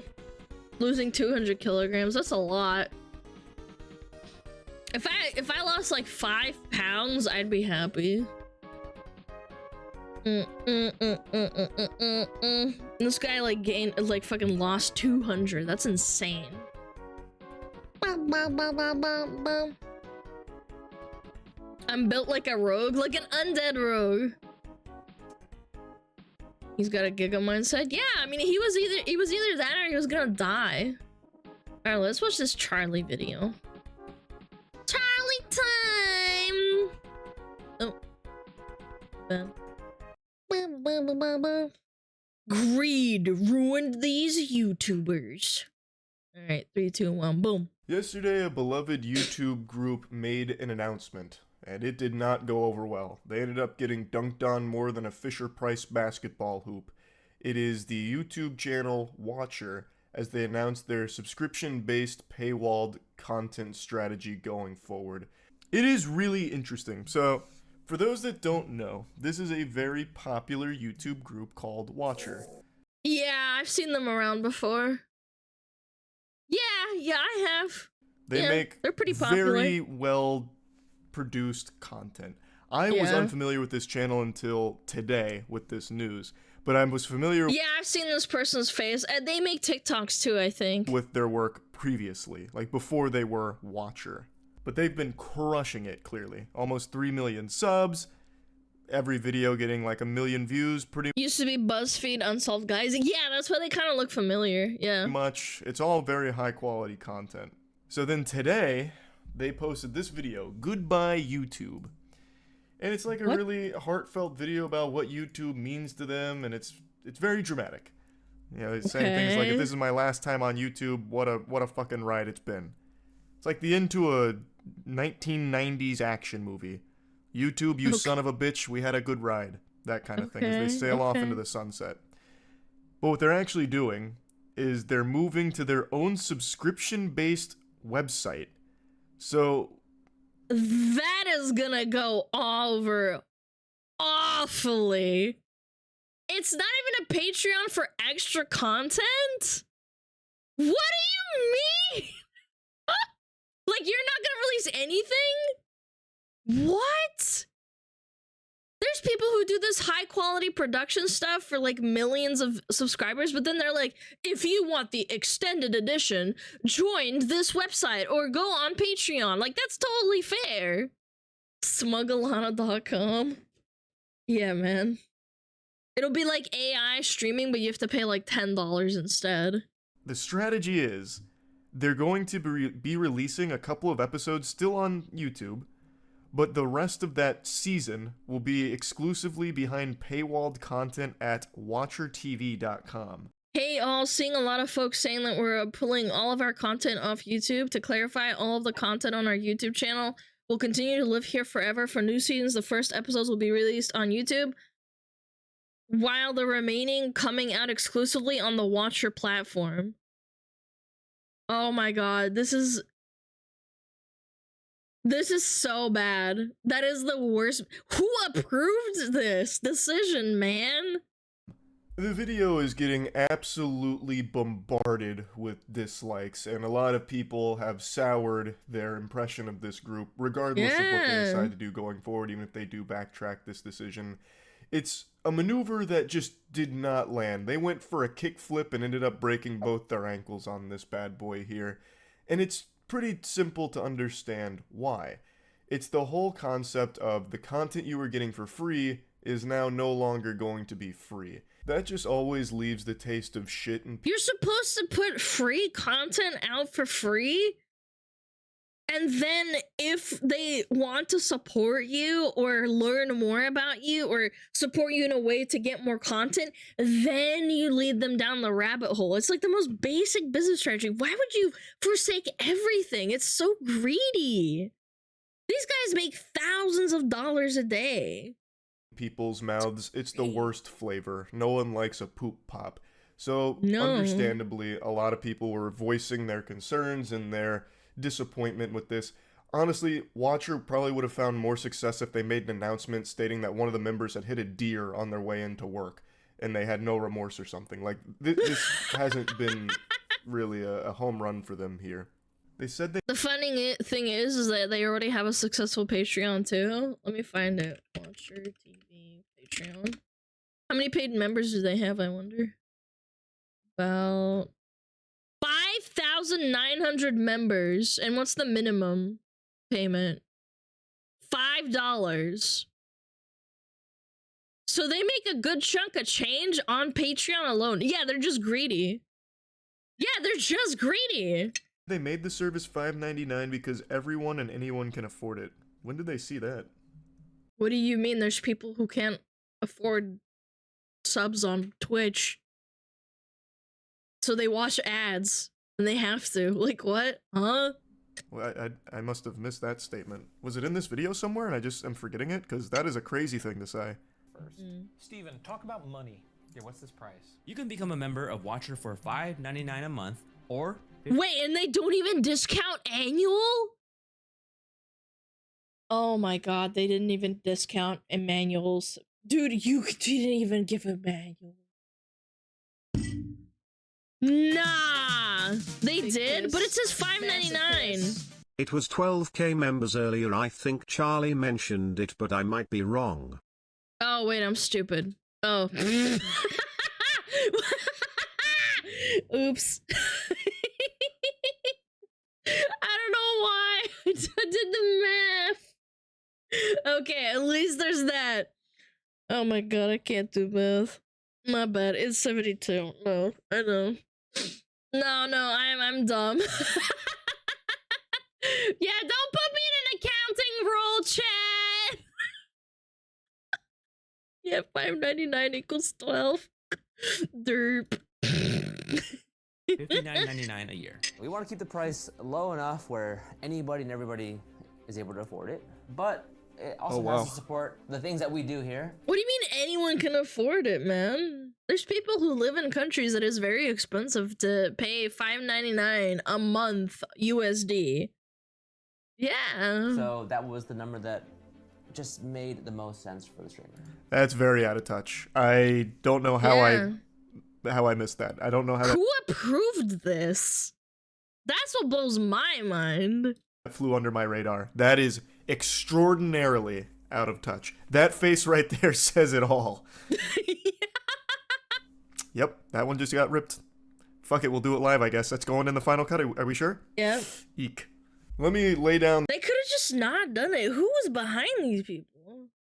It's 4 times more expensive for me? Yeah, of course. That's why it's sad. I don't want people to be like, no, I have to pay them $5 USD. It's like, that's a lot of money for some people. How often do they release episodes weekly? If that, I don't even know, not gonna lie. It's just greed. It's very greedy. I understand they probably have very high production costs, but they have a successful Patreon on top of YouTube ads. Their content is pretty freaking clean. On the reality here, $6 isn't nothing. Especially not in the current climate of things where everyone and their grandmother is making a subscription service for every single fucking thing on the planet. I used to have to ration playing between Final Fantasy and WoW and sometimes RuneScape. Like, I couldn't play all the games at once because I was so poor. Like, at one point. Not anymore, obviously, but I'm just saying. We're in the gold rush right now where every company is turning their content into a subscription-based monthly payment to access. That's crazy, And I mean everything. If you want like a bag of beans delivered to you, you probably have to subscribe to the bag of bean delivery stork service for $5.99 a month. So this is yet another subscription charge they're trying to peddle here for previously free YouTube videos. That's just not worth it for the majority of people and just adds another headache, an unnecessary subscription charge that I can't imagine many people being enthusiastic about paying for.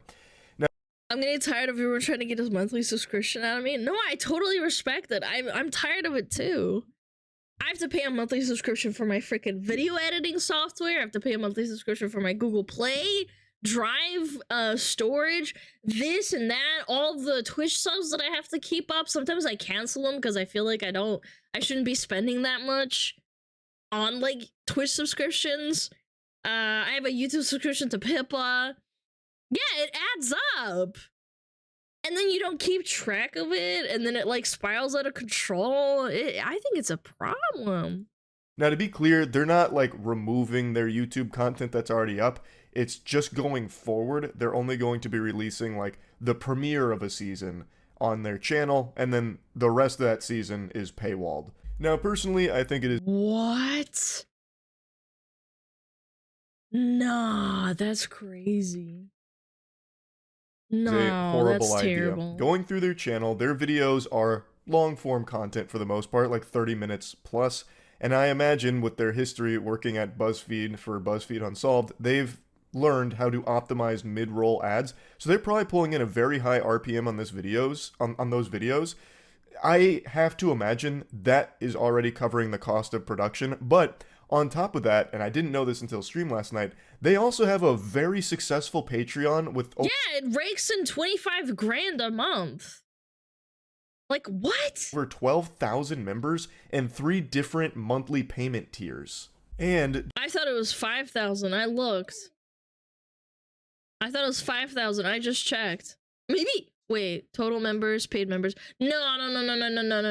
Total members is 12,000. Paid members is 5,900. So if you lowball it and everyone is paying $5 a month, that's almost 30 grand a month. And then they also, I see the snooze button now. Okay, you can snooze it. Yeah, snooze the video. just for the cherry on top of this money cake, Mr. Krabs style, they have a ton of merch, obviously, but the biggest thing is they do a ton of brand deals. From what I can see, they run a lot of ads in their content.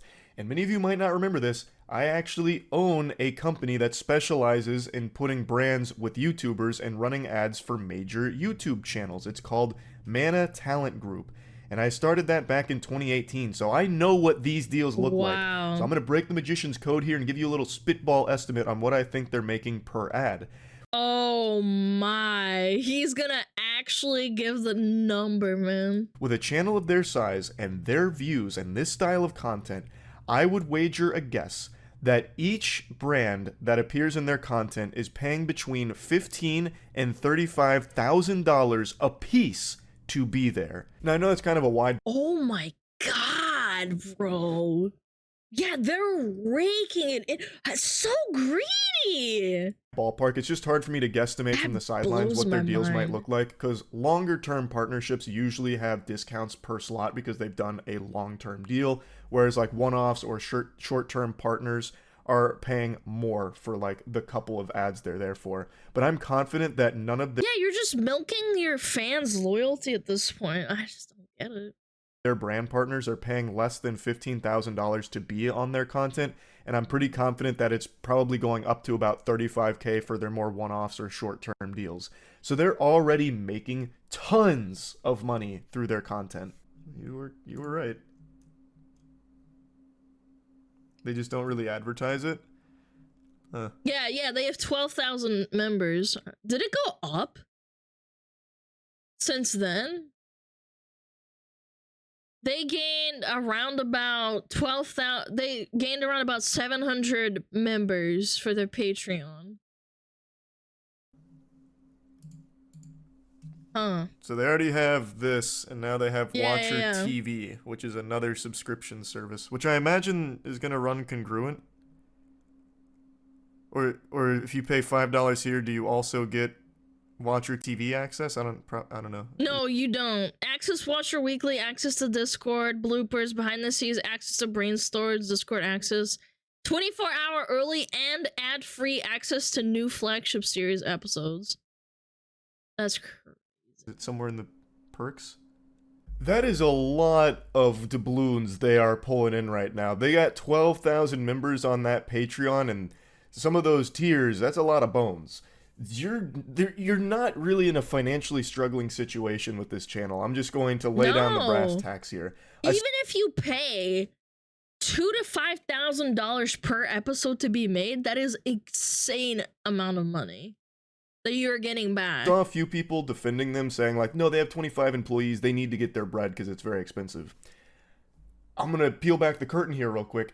I have more than 25 employees, considering I also have an esports organization, which has a lot. And esports, so you sinking a lot of money into that, and you do see barely any return. Of players on it.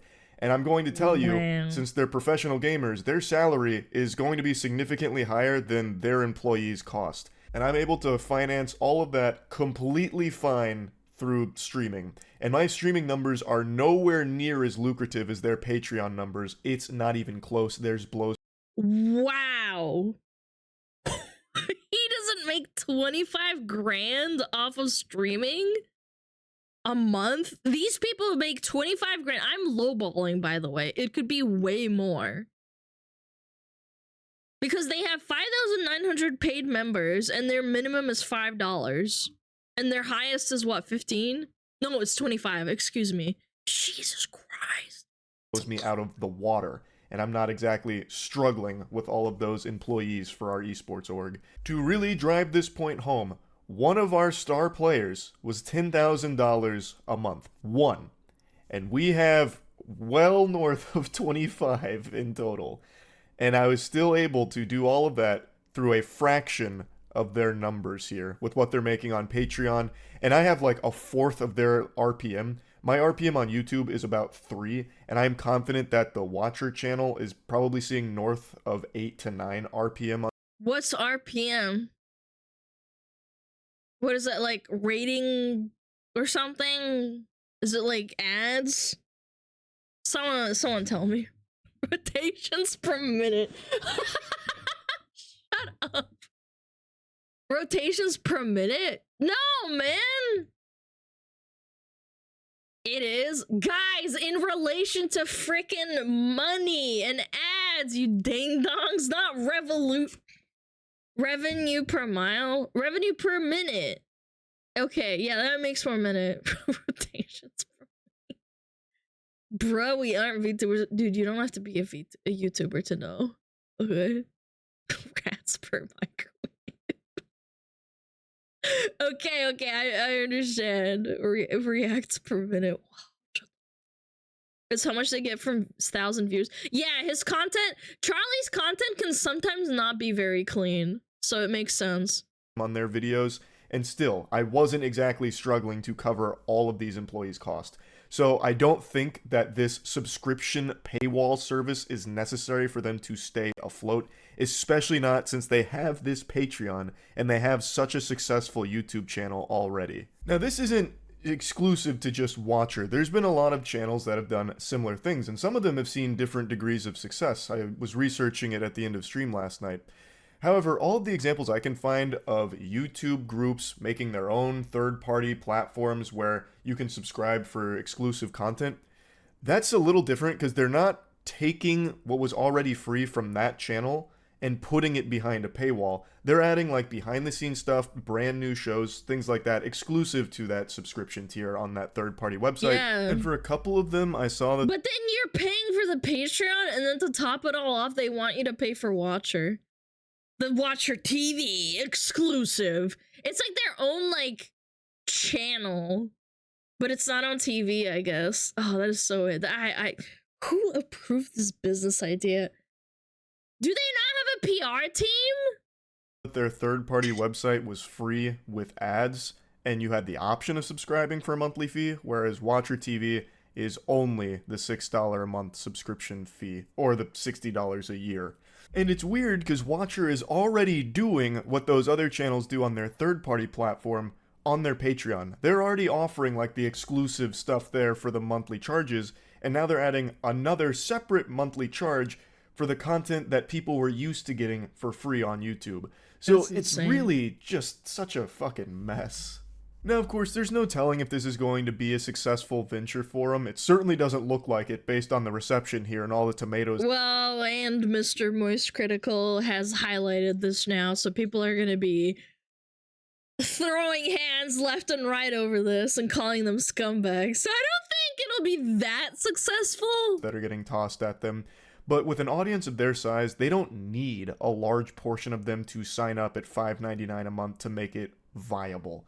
They don't need a large number of conversion here, and I think they know that. But I really think that they're going to be surprised with how little will likely sign up here, because it is expensive. That's not nothing. They framed it like $6 a month is affordable. Well, it's an out of touch thing to say, because like that just shows me that they're really like up there in terms of like personal wealth. They're like, oh, $7 is nothing. It's like less than a cheeseburger a month. You know, like you can get a cheeseburger for less money, or like a Big Mac. I think a Big Mac's like $8 or some shit. Like, that is so bad. Yeah, negligible. To everyone, what? We all have $6 lying around. You guys don't have phones? You got $6. Oh, and then it's also in American money. It's not adjusted for other currencies, so they get absolutely ding-donged. Bucks? Like, they make it sound like it's basically nothing, when it's not. That's a lot, especially on top of every other subscription that people have in their daily lives. But I just really think it's a pretty dumb idea. This is going to completely kill their growth as a brand. It's going to be a very hard sell to people that don't know the Watcher, why they should be willing to pay $5.99 a month to watch YouTube. Yeah, 99 cents would be reasonable. $1, maybe $2. It's just $6. That is so greedy. And then there's no way to get it for like, I don't know, man. It's just triple dipping at this point. YouTube videos. Like, that's just not an easy thing to sell to people.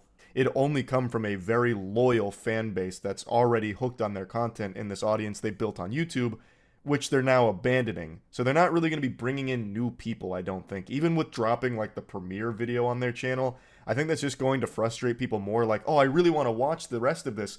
Oh, but I have to pay $6.99 for it, and I only get this? Like, that's not worth. It just, to me, doesn't seem like it's going to be a good long-term plan. But I could be totally wrong. Who knows? They lost 90,000 subs since the announcements. Oh, maybe people are like my God. elated and can't wait to pay for more streaming services. I think that blows ass. I'm so tired of streaming services popping up all over the place like a fucking plague. It's like Hydra, cut off one head and 2 more streaming services take its place. And now we're seeing it for YouTubers. Like, that's not exciting. Point blank, I just do not like it. I do not like Green Eggs and Ham. I do not like it, Sam I Am. Watcher TV, what a sham.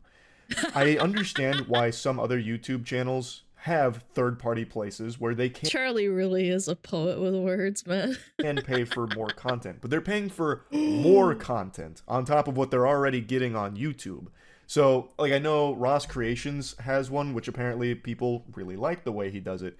I know Sidemen have Sidemen Plus, and it seems like people like that as well. And from what I can tell, that's just giving you, like, the very loyal, like, ferocious fans more of what you already like. So you're getting, like, behind-the-scenes stuff, you're getting exclusive content that is totally separate from the content that they're already getting on the primary platform.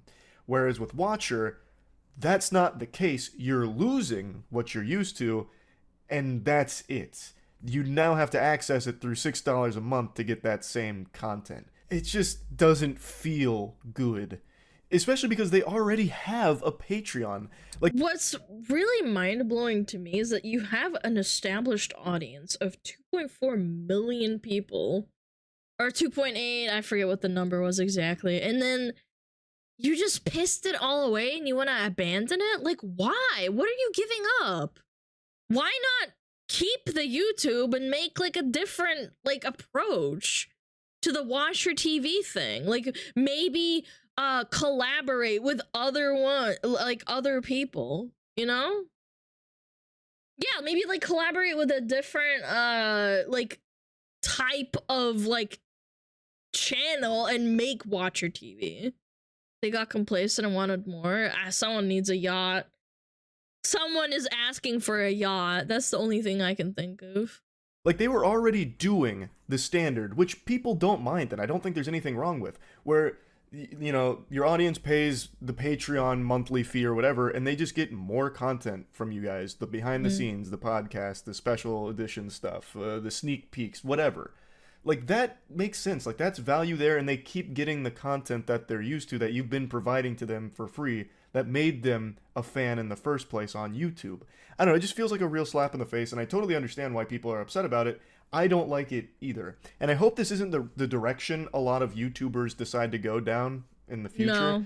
I don't really know why they thought this would go over well. To me, it really seems like some kind of corpo suit came in there, like a devil on their shoulder, whispering in their ear that this is the way of the future. This is the way to do things, making subscription-based third-party services. Yeah, I think that's probably what happened. Some suit came in and was like, this is a good idea, and, like, put dollar signs in their eyes.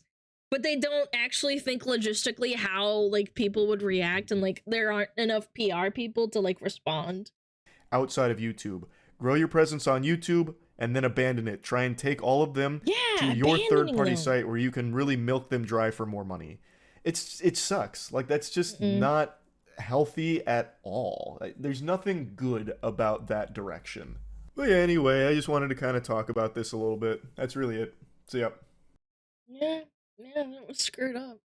That's horrible. Nah. Greed is good. This is definitely biting them ass. Look. Look at their subscriptions. Look. 40k, 30k, 20k. It's still happening right now. Yeah. They're getting clapped. Get fricked.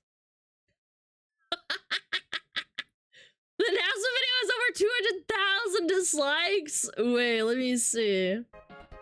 Watcher TV. Oh my god! Oh shit! By the way, I'm gonna run an ad right now. So warning. I'm running an ad right now. We've snoozed it 3 times. We gotta run an ad right now. Ad now, so no. Ad now, so no ad in React.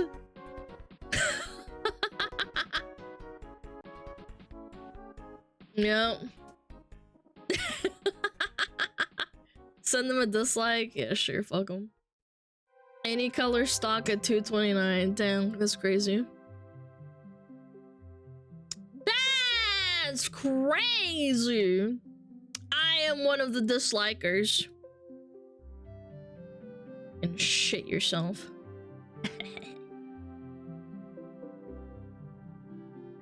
Smash, I'm sorry. I'm getting cock and ball tortured by Twitch. Hello, madam. was thinking of getting this haircut. Man, you're so dumb. What is that? Oh my god, man. Bro, shut up. Shut up. What the fuck?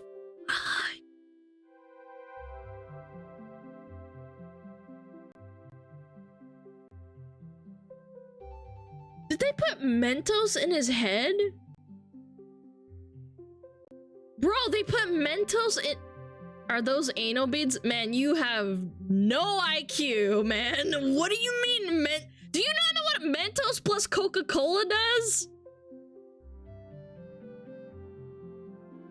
No way it's real. What do you mean? It's called a joke? Yeah, a joke is supposed to be funny. Bro! This is humiliating!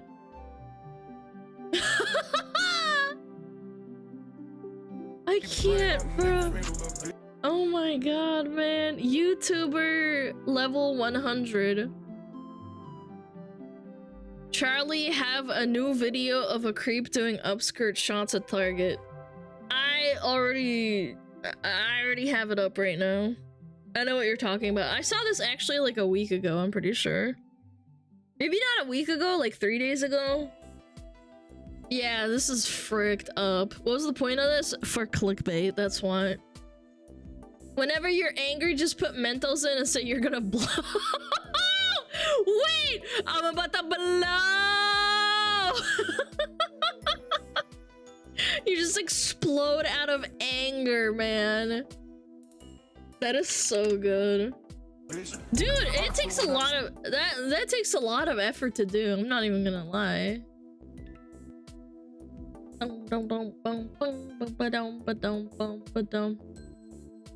Nah, I'm good. Yeah, there's a whole bunch of there was a peeping Tom who was, oh my god, this is disgusting. I'm gonna throw up in my mouth. But yeah, there was a peeping Tom. He would shove the phone underneath girls' skirts and dresses when they weren't unaware in Target. Yeah, it's really, really fucking weird. And the confrontation is probably one of the most awkward, like, things I've seen in a while. What a PDF. He's just a freak, man. And then the person, there was a woman that was confronting him, and she said, I saw you do it. He's like, no, I didn't do it. I didn't do it. This video will make your blood boil. A woman is shopping when a brazen creep appears to slide his cell phone right under her skirt. Look, I'll move. Hold on. I have to move. Gotten away if not for another woman who caught the incident on video and then confronted the guy until help arrived. Look at his face! Look at this freak's face. He's like, what? I didn't do that. Jim Ray reports. That creepy guy is about to target the woman crouching by the children's book show. Watch as he slips his phone beneath her skirt. He's so not subtle about it, too. Excuse me, what are you doing? No, I just saw you put that underneath her dress. But another shopper confronts him. No, ma'am, I really wasn't. You absolutely... No, ma'am, I really wasn't. What do you think? What do you think what you were doing? No, I wasn't, bro. Then show... It was just a prank, bro. Your phone. No, we're gonna call security. He claims he was shopping for children's books. Dude, I would have done worse than tell him to stop doing that and then I have it on tape. I think I would have done worse. This woman's really brave for doing that. Because his sister is pregnant, but neither woman is buying it. You've been extremely close to me this... What?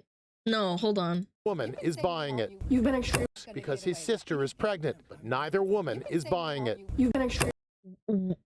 What? No, we're gonna call security. He claims he was shopping for children's books because his sister is pregnant. Neither woman is buying it. You've been extremely close to me this whole time. Why did you put the phone there then, man? What? Please show me your phone. No. I really promise I wasn't trying to do anything inappropriate. I wasn't. I really wasn't. I'm not like that. Obviously you are. I literally have it on video. I knew you were up to no good. Despite his denials, What a police rat, arrested man. 21-year-old Thomas Elliott at the That has to be the worst cover story you could use while being a sex pest. This is beyond sex pest, man. I respect gooners who goon for 6 hours straight in their own room more than this guy. Because at least the gooners are just gooning to cord. 6 hours in their room, man. This guy went onto the Target. First of all, there's little kids around at Target. Like, it's not restricted. It was in a child's section, like, for children's books. Like, bro. Yeah, gooners have standards. Like, they stay in their room. Target store in Greenville, North Carolina. He's charged with 5 counts of felony secret peeping. I didn't even know secret peeping was a thing. I didn't know that was a charge. He's a volunteer at a local church. 21 ruined his life for a video of panties bra unreal. Bro, you can find corn of pretend peeping. Like, you can find those, like, corns of, like, pretend peeping. You can find corn of anything you want. Like, it's not a real thing because it's not consensual, you fucking freak. And an elementary school. Both have cut ties with him. Church There's an epidemic volunteer, of that is upskirt so incidents weird. across America. Creeps using cell phones and sometimes selfie sticks to target unsuspecting women in stores and on public transportation. I think she sized this guy up. What he did was so brazen. It was so outrageous and egregious that it... I wouldn't have filmed him. I probably would have punched him. It was a good thing that wasn't me. I would have fucking tackled this guy. It almost begged for confrontation. Experts say women should be aware of who is around you. Also, perhaps a sad sign of the times, consider wearing bicycle shorts or similar garments beneath dresses. That's dumb. I shouldn't have to do that, but I get, like, I don't know, man. It's stupid that, like, you have to do that because people are weird like that. For extra privacy. Yeah. Excuse me, what are you doing? Authorities arrested the peeping Tom and obtained a search warrant for his cell phone. Police say he denied any wrongdoing. No, man, I was innocent, you guys. I wasn't doing no nothing. I dropped my phone. Sick fuck. Sick fuck. Soy Jack facing the camera? Yeah. Like, what the fuck? Hope he gets, like, arrested and, like, he has to have a cell phone with, like, yeah, like, the camera shutters permanently enabled.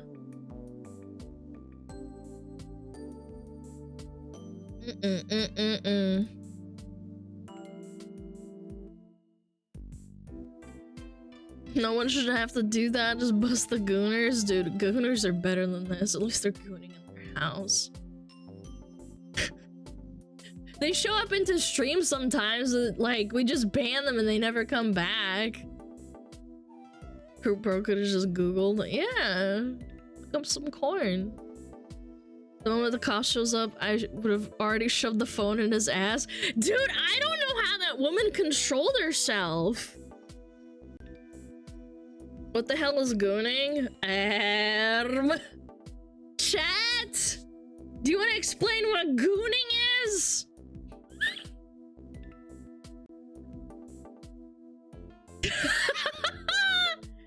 Please do.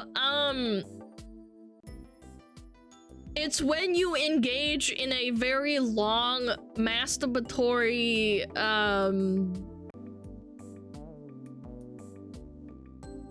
session for several hours without, you know, busting.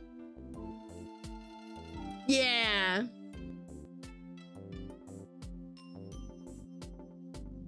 Yeah, it's like a marathon. Isn't that edging? No, isn't edging like different? I don't know, man. I guess I did it wrong. I said it wrong. Why would you do that to yourself? I don't know, man. I don't goon. I don't edge. Man, you guys are weird. Gooning is edging to the max. How do you know that? Man, you guys are sick. Guys, I'm gonna be honest. I don't know the difference. I'm sorry. If I give you misinformation, I'm sorry. Yeah, I apologize.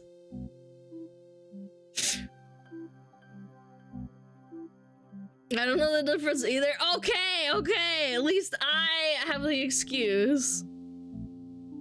Alright. Alana's trying is extreme edging. Guys, I'm gonna look it up. Urban Dictionary, gooning. The act of a very addicted or chronic masturbator. Edging is like a 100-meter sprint. Gooning is a marathon.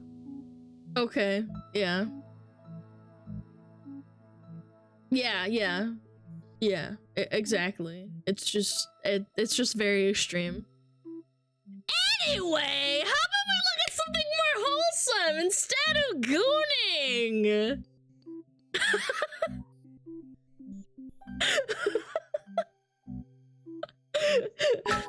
Dogs? Do I have Edging any is dog stopping videos? right before you blow. Some people do that for hours at a time.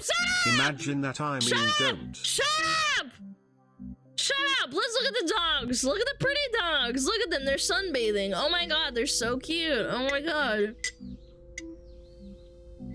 Yeah! Look, they're so cute. Wow! Oh, they're adorable. Oh, they're panning. I'm gonna fucking... you're getting timed out for a minute for that one. Don't fucking say that about my dog. Yeah, you're getting timed out too. You're getting timed out. You're getting timed out. You're getting timed out. Do not the dog. They're having a good time. They're not gooning. When are you getting Shiba Inus? I already have one. His name is Juji, and he's sleeping on the couch right now. Everyone gets timed out. You sexualize the dog, you're getting perma'd. They're so cute. Oh my god. Yeah, didn't know chat was full of white women. That's right. Stop trying to pork my dogs, frickos. They're chilling. Yeah, let's watch. What we got? Car thief gets instant karma. The final glitter bomb. Oh, that looks good. Gooning. The gooning. Do not the dog and do not the Kosh. That's right. Was that an Opera GX ad? I have no idea. Glad my first Alana stream was a goon sesh. I'm gonna fucking wash your mouth out with soap. You sick fuck! Yeah! Let's grab his ball sack. Alright. Let's engage in something more wholesome. Where is it? Like watching car thieves get blasted. I wish I never asked. Yeah, I know. I'm sorry. I caved. Alright. The harder you insult us, the more we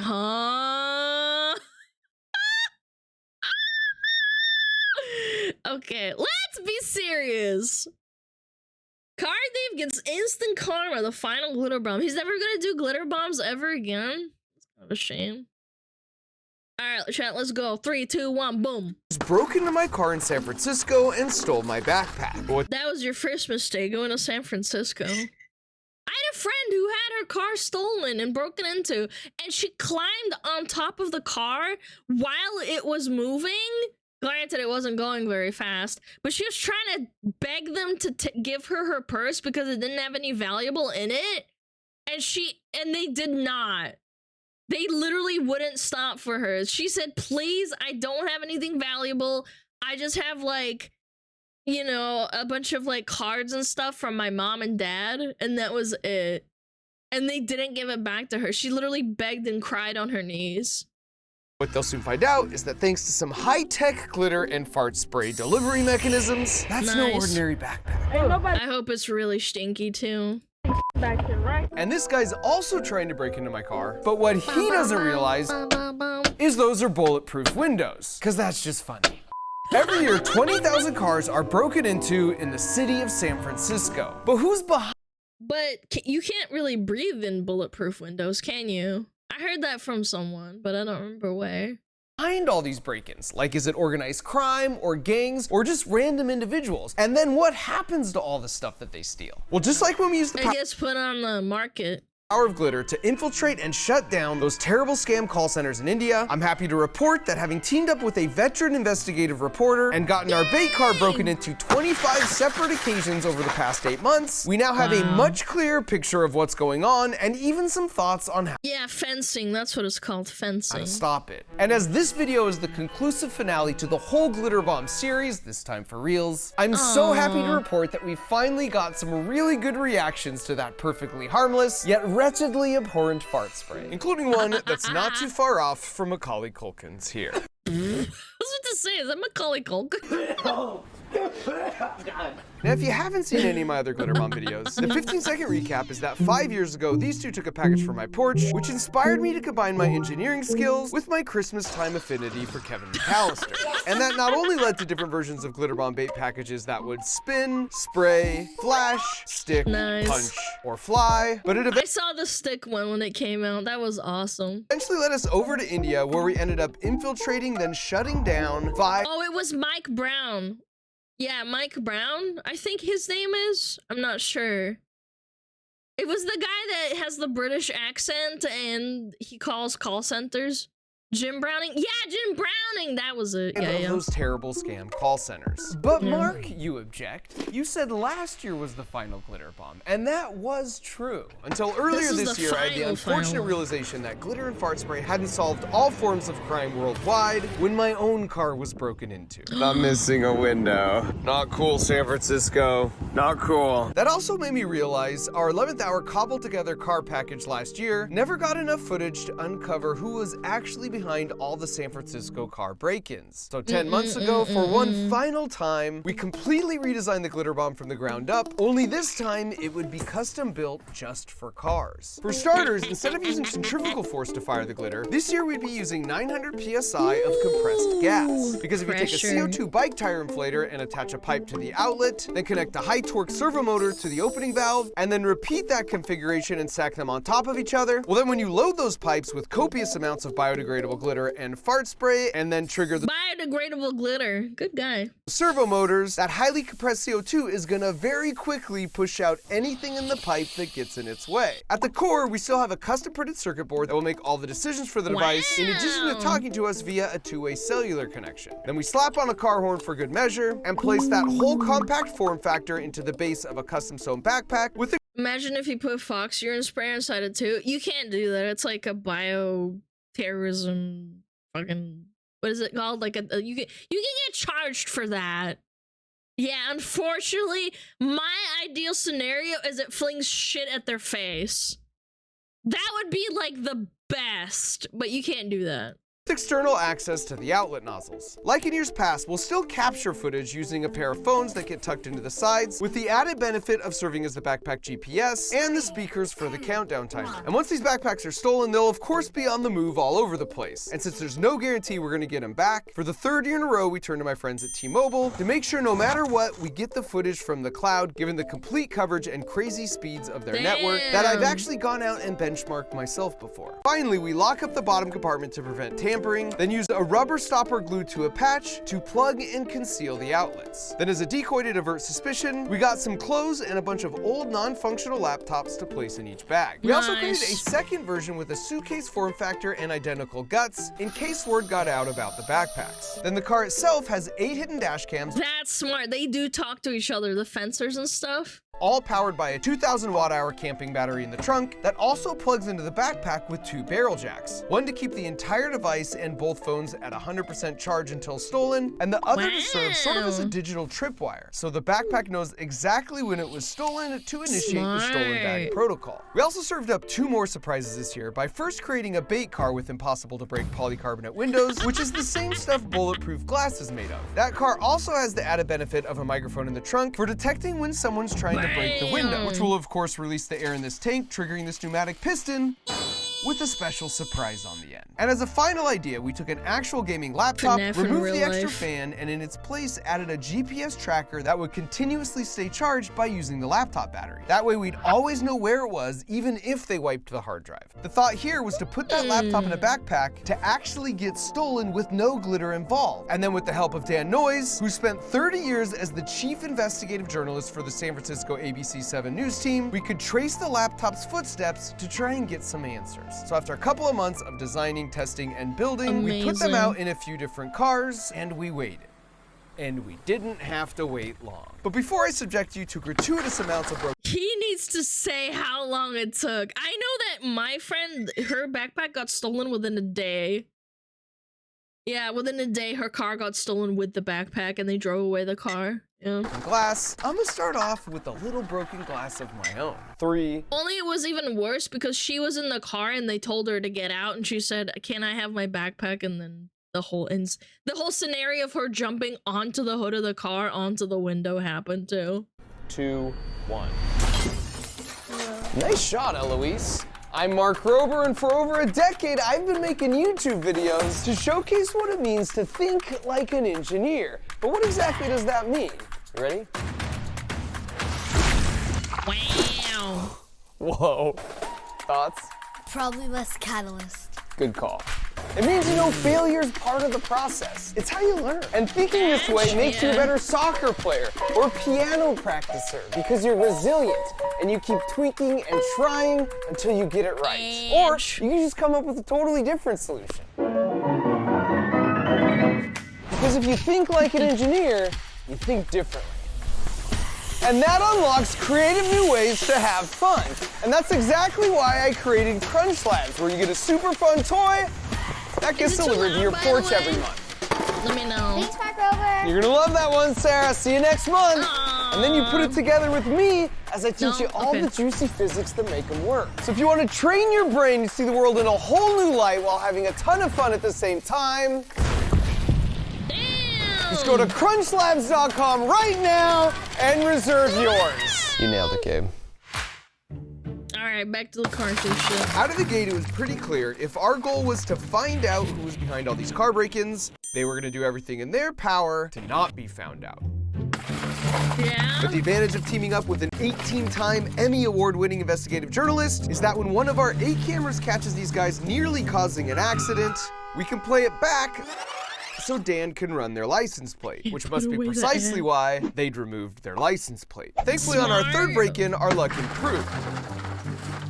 And this time, we struck pay dirt. Because once Dan ran the license plate, he made a shocking discovery. Turns out, this car belonged to a longtime SF State College professor who also sits on the board of a prestigious Oakland charter school. And so like any good investigative journalist, Dan found his home address and showed up to confront him. Except he turned out to be a really nice guy who informed us that his license plate was stolen from his car. I was about to say, there's no way an old man that used to be a lecturer, professor, whatever. Someone stole his license plate! Of course they did! Are a few weeks prior. And what Dan would eventually learn on nearly all the other license plates we would run over the course of our operation is that not only do the thieves commonly drive around with stolen license plates, we got Georgia plates, but they tend to steal from a similar color and model as their own vehicle to avoid an obvious mismatch. So the Oh, that makes sense. car thieves showed they could handle our cameras and investigative techniques, but now the question was, how would they handle a little bit of harmless glitter? Spoiler alert, not very well. You think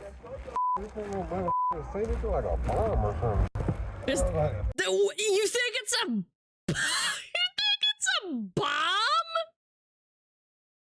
And then you keep it, you're like, oh, it's a bomb? I should just like keep fucking around with it. Tracker, yo. Oh no. That's a tracker, too small. No, see, that's a tracker. I'm trying to. Throw that right here. 3, 2, 1, boom! Hit his ass. Wow. Notice how the first thing he does is check the trunk by pulling down the seat, trying to unsuccessfully steal our strapped-down battery. This is pretty common for them to do, and it's why leaving valuables in your trunk isn't really a great option. Damn. They're quick, too.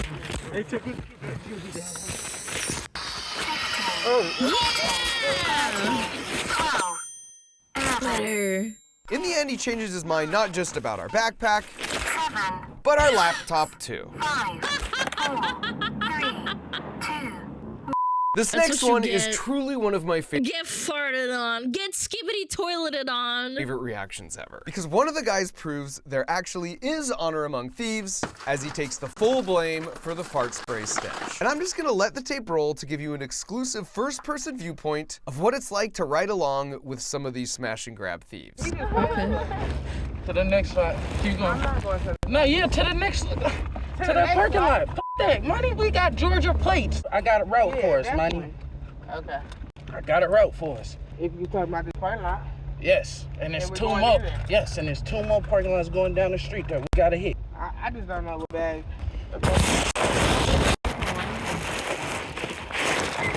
Sorry, baby.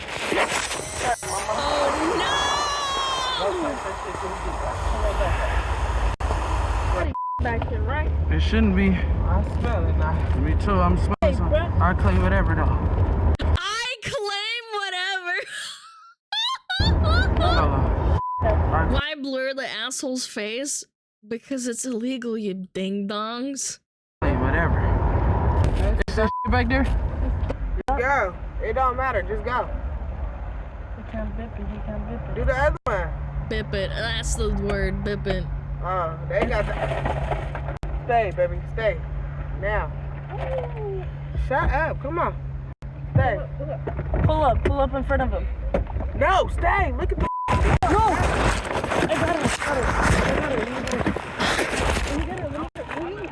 I got it. Oh my god, man. On the front. No, stay, bro. Get in the car, Money. They're fighting! Get in the front seat. Outstanding behavior. Why you get in the back? No, let him get in the front. Let him get in the front so it's quick, bro. Get in the front. Open your door. No, that suitcase not gonna fit through my shit. Let's go. Oh my god, man. Go left. Keep searching. We're going back to the first one. Hold on, no. Oh, you heard that sound. 15, 14, 13, 12, 11, 10, 9, 8, 7, 6. And we were surprised to learn that more than half of the steals weren't from thieves traveling in cars. But that still leads them to developing their own strategies. For example, this guy here has already scoped out and wants to steal our backpack. The problem is, all these people over here would see him. That is, unless he just waits for the perfectly timed obstruction. Oh. Damn. That was this subtle. Guy Yeah, low-key kind of subtle. Only has an official construction worker type vest on, but his technique is to break in on foot, then walk his newfound treasures back to his car, where he can now discreetly lean in through the window to see what he got, which probably works out really well 99% of the time. But it's hilariously Except the for worst this time. possible strategy in this case. Because in the end, he leaves the backpack behind and drives off, having stolen just our fart spray and glitter. Now, one thing all the thieves had in common was how quickly they could. Not you praising thieves? I'm a fox! I steal chickens, of course. I'm gonna learn how. Break the glass. Steal from which is the actually best. surprisingly difficult to do if you don't have the right technique, because all car windows are made from tempered glass. Which, by the way, as far as inventions go, is an incredible feat of engineering, because it not only makes the glass much harder to break, but if it does break, it shatters into harmless pebbles that aren't going to leave deep cuts. The one Achilles heel to tempered glass, however, is it's extremely vulnerable to highly concentrated points of stress. So while this It's supposed to break in case you get into a car accident. That's why it's really smart. window can easily withstand my soccer ball, baseball, and even wrench. If I take a simple spark plug and harvest just the ceramic insulating part, the sharp, ultra-hard aluminum oxide is able to create a tiny localized stress point on the window, and that's all it takes. Yeah, that's it. And that's why I saw in LA there's they help them BIP, which is stealing, and what they do is they sell them little ceramic pieces so that they can smash windows for money, because they sell those little ceramic pieces in like little China ceramic stores. Yeah. Why not a screwdriver? Because it doesn't work that well? Like, what? You just explained it. in every case, they're using some form of this spark plug in a handle form, where the tip is a really sharp piece of ceramic or hard. This is for emergencies only, for when you get stuck, and also, like, for accidents. Emergency personnel, yeah, they use this instead. In steel, at which point it doesn't take much force at all. No, and since it's typically so easy for them, while the pop-up face didn't activate because of a dead battery issue, it was still really heartwarming to see them deal with our bulletproof window. What? I love how he checks it too! When a juicy piece of luggage was just sitting right in plain sight, only to eventually leave in frustration, totally empty. I can't wait for her to go to the next car and be like, oh, it worked this time, I wonder what happened. Handed. And to be fair, quite a few of the break-ins were from individuals it would be a stretch to classify as seasoned professionals. For example, this guy tried to use a blowtorch to break the window, which definitely isn't a thing. He eventually finds a screwdriver to snap the edge of the glass, but then realizes he broke the wrong window and the backpack won't fit out. So screwdrivers work, but they don't work as well, and they, like, for theft, it has to all be in terms of timing. You can't argue with facts. That was so easy how they bipped it. With the ceramic? Yeah, like, what? So he goes to unlock and open the door, but now he set off the alarm. So he has to ride off to avoid suspicion with mission unaccomplished. Yeah. Or there's this guy who spends about an hour tracking the car, pacing back and forth to come up with a plan and work up the courage to make the steal. Only to eventually learn this hopeful life lesson on taking stuff that isn't yours. Get him! The smell just keeps getting stronger and stronger. It smells so bad! Now before I end this video, and the whole Glitter Bomb series for that matter, with hands down the best reaction to the fart spray we've ever got in 6 years, I want to revisit the question Dan and I hope to answer through all these break-ins in the first place, with regards to who's behind these and why. And I'll start by saying typically on the news, you'll see organized groups like this, because that just looks really intimidating. But that was much more of a rare occurrence in our experience. More than 80% of our steals— You do solo because it's less chance of you getting caught as well. If you do it by yourself, were just individuals acting on their own. So like, not some kind of organized gang operation. And a majority of the 80% that were individuals honestly didn't seem like they even did this very often. So then why are they doing it? Well, as we were trying to figure that out ourselves, we sort of hit a breakthrough on our GPS tracking laptop. Because after it was stolen, it came to this location for about a half a day, but then after that, it made its way over to this neighborhood, and that's where it's been ever since. But the thing is, Dan recognized that first spot, because he did a news report more than a month and a half earlier when he told the story of a video producer who tracked his stolen gear there because the thieves knew it was a fencing operation where the— bipping market. Oh no, ad? I'll wait. We'll wait for the ad. Mods!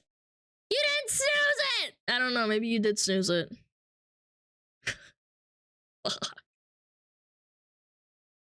hope all these people are getting arrested. They're not. 1 of 5 ads? No! I'm sorry! I couldn't. Fuck. This ad-free content is great. Look, I'm saying it, I'm sorry. But it's still going on a year later after the police was told? Yeah. Yeah. You get fricked. Yeah, we'll wait for our little friends.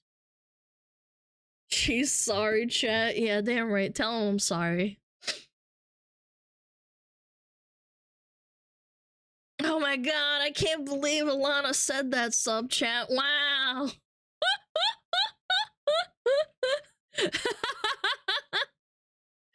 She's not sorry, she's laughing at you. Man! It's such good content, now I'm so wish you could see this. You guys are such bullies. Bunch of bullies in this chat. I was really out of pocket, Alana. How could you say that? I know, I'm really bad. I think the ad's almost over.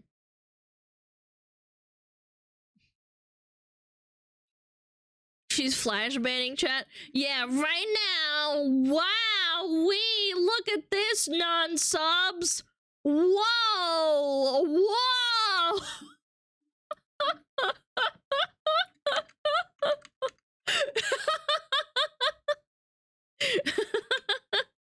Welcome back. All right, let's keep going. Let's keep it rolling. I gotta pee after this one too. 1, 2, 3, go. They could quickly exchange the gear for money. He's on the phone with a San Francisco police officer when he sees his camera gear arrive at this location in the 300 block of Leavenworth. And he goes, oh yeah, that's a known major fencing operation. Yeah, we can't do anything. Sorry, buddy. Your $800 worth of camera equipment, go frick yourself. Everybody in the Bay Area knows that they can bring their stolen goods and offload them there. And look, there's a whole host. And it still exists. Host of things that leads to 20,000 cars per year getting broken into and people taking stuff that isn't theirs. And some of the core issues down here are super complicated and require nuance and public policy to address. But right below people stealing from cars are these fencing markets. There's a demand for these stolen goods. So it feels like shutting down these markets and not having a place to exchange stolen goods for money so incredibly easily would go a long ways to stopping car break-ins. This is also why you see people stealing things like soap and toiletries from a place like— I went to my local Walgreens, well, not my local, but like when I went to town to my Walgreens, everything was like cleared out. A lot of the stuff at the front was cleared out, so that it was getting a lot of stuff stolen. Yeah, I don't live in that town, but I had to go there for a doctor's appointment. It wasn't like super cleaned out, but I did notice a lot of like stuff like being snatched, like really random. Like some shelves were completely clear, some shelves were like missing some stuff, some shelves had like stuff, you know, misplaced. Yeah. Like Walgreens. The thief doesn't need that much soap. But when he knows he can easily turn it into real money in less than an hour, you eventually get stores that look like this, or just Yeah, Walgreens. Yeah, it was the local Walgreens. Permanently have to shut down altogether. And I can't imagine I'm telling the city something they don't already know, but when you have a public news report about a spot apparently everyone knows you can go to sell stolen items, and then 1.5 months later, my laptop goes to the exact same spot to be sold, it certainly feels like more could be done here to remove the incentive for the break-ins and store thefts to occur in the first place. And so with that, I'll leave you with this. And I feel it's very important to point out here that this fart spray is perfectly harmless to breathe. It just truly smells really, really bad. It does.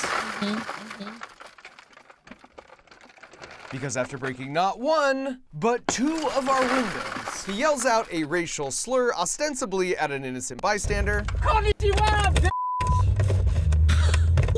And in the most perfect definition of instant karma ever, 2 minutes later, the dry heaving ensues.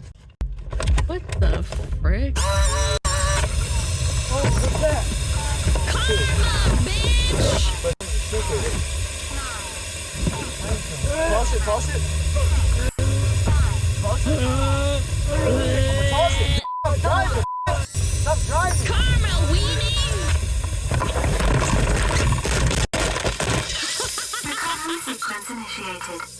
So that's it, my official final wrap on the whole series. And if you've been keeping score at home, we've had 167 porch pirates glitter bomb themselves, as well as 29 car thieves. We've returned $50,000 to elderly scam victims, and had 5 scam call centers shut down, with 53 of those scammers arrested. So thanks for watching and sharing these heartwarming videos over the years, and of course a final thank you farewell to these two, without which none of this would have ever happened.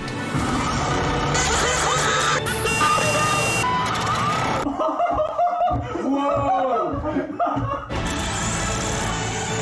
That was fucking bullshit. Oh, the thing I stole is covering me in glitter. Bullshit. What, you out of it, glitter? Yeah. Oh my god. Oh god. What the f? What the f? What the f? Get owned. Hello. Oh. Ew, I smell it. That's me. Oh my. Alright, we f***ing get it, okay. Smells like f***ing shit in here.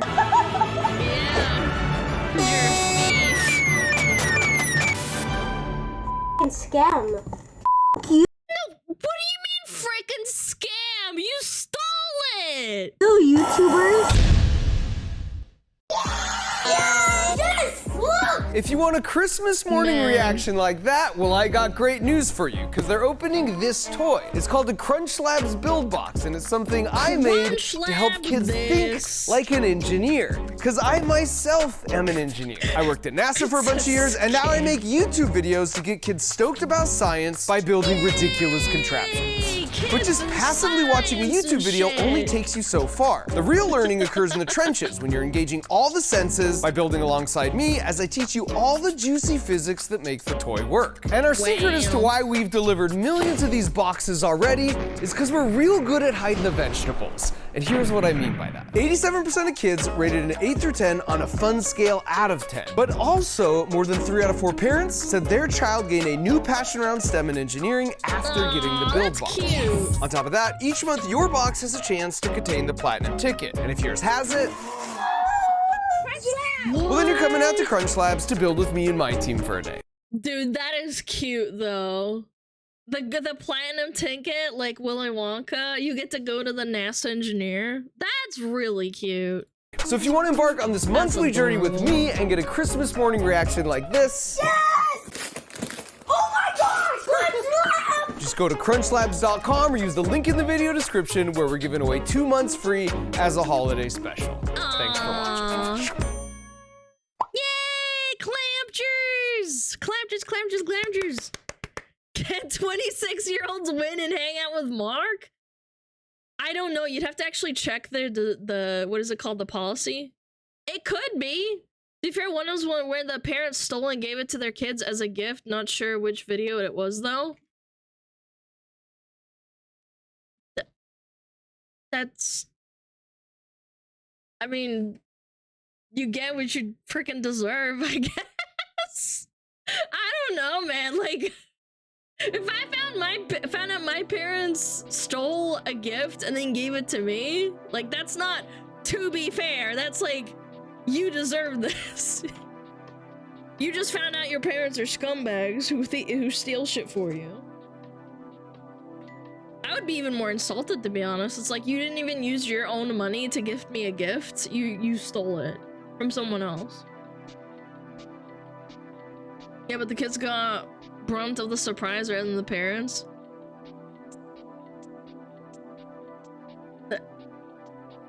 So? So? Like, that does not make me feel any less remorse. Fuck them. If I found out my parents were stealing, I'd be mad at the parents. Yeah. Anyway, I really need to pee. Okay, I'm gonna run another ad, so we probably won't get one again. Yeah, we won't get one again. Alright, I'll be right back. Pee! Piss! Piss!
Chat, you remind me of my pinky toe. You are cute and small, and I wanna bang you against my coffee table. Time for the pissing fox tax.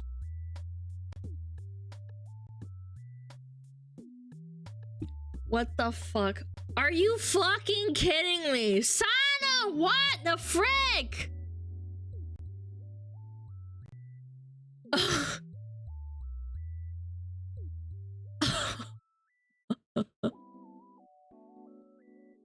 Oh my god, thank you so much, man. Thank you! Thank you for the 50,000. What the frick? I mean, 5,000, sorry. My brain no worky. Thank you so much.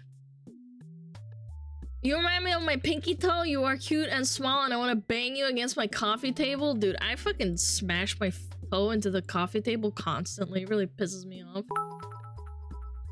We get taxed when you pee now? Yes! Yes. Of course, naturally. Wash hands, of course. Always.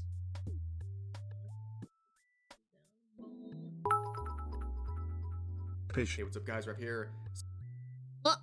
Pish? Yeah, Pish is there.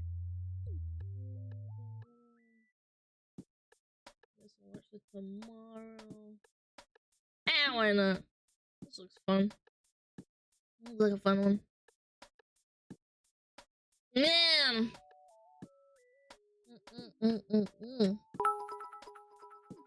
Something something fox tax. Thank you! Thank you for the pop fun. Okay. What's inside the world's most exclusive club? It's 13 minutes, so we're right on time.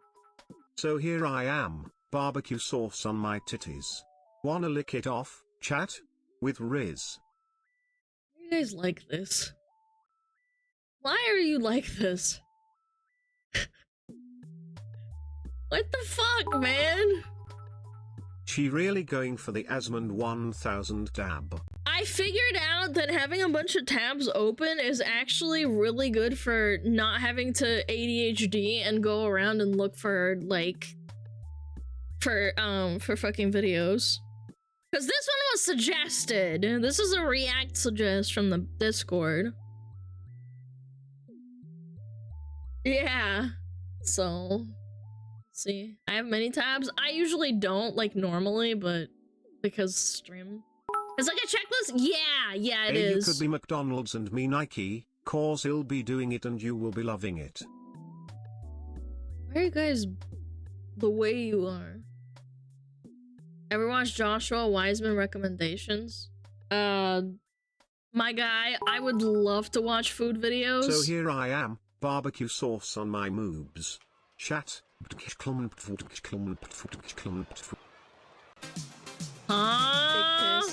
Massive piss. Yo, look at they for the 6 months. I really appreciate it. Thank you so much.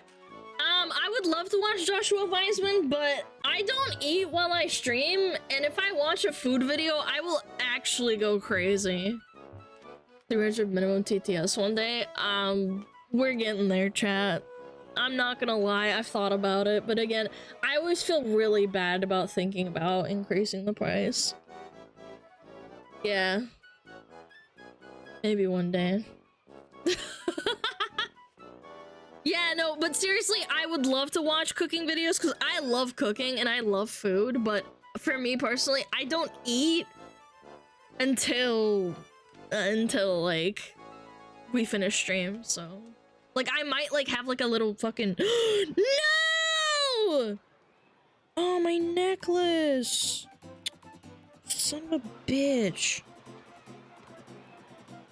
Oh, you son of a biscuit. I'm sorry, I have to put this on. At 4K digits? Yeah, let me get this fucking thing on. Wait, did it fucking thumb off? Hey! Stop it. Yo, how the fuck did this happen? Yo, how did this happen? Oh my god, man. Oh my god, I think I have to fix it after stream. Shit, this is actually fucked up beyond belief. What did you do to the necklace? Nothing. I like fucking I tugged on it to try and fix it and it just exploded. Yeah, it's my special necklace I never take off. I've worn it since I was a little kid. Man, whatever. Just have to deal with it, I guess. Yeah, I'm gonna have to like bash it together again. It'll be okay. It'll be fine. You tugged on and exploded? Yes. Charlie does 500 bits but averages 5k viewers. I think Alana will be fine at 300 TTS, maybe 200, unless there's some kind of massive growth spurt. Yeah, you know what else is a growth spurt? My dick!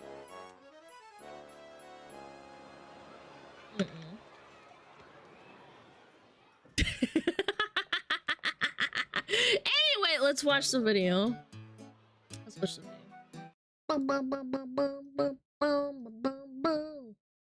Boom. Is sponsored by AnyDesk. In Berlin, there is a building. A building few enter, but many try.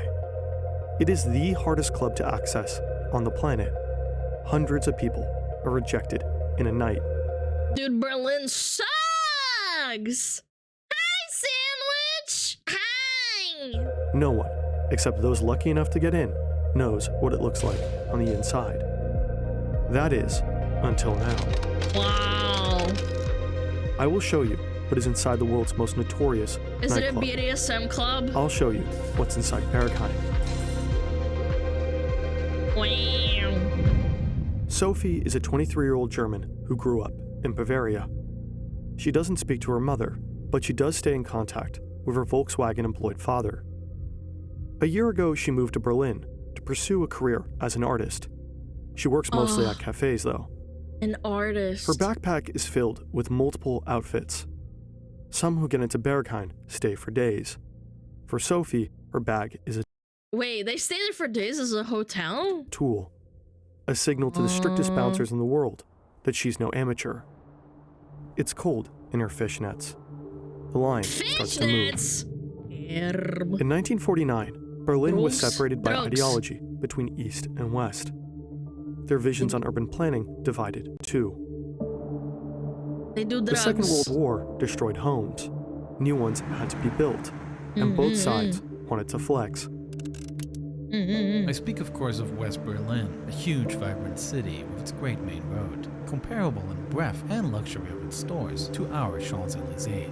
In the West, the center became the Breitscheidplatz, the Kurfürstendamm, its most attractive boulevard. Shops where you can find everything. Cafes. Is it like the red light district or nah?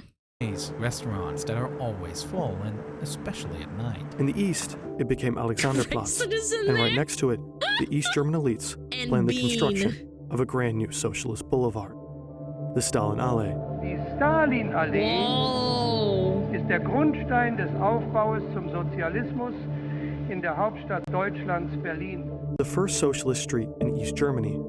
It would increase the amount of homes and try to advertise the strength of socialism through concrete and mortar. Wow. It also created Berghain.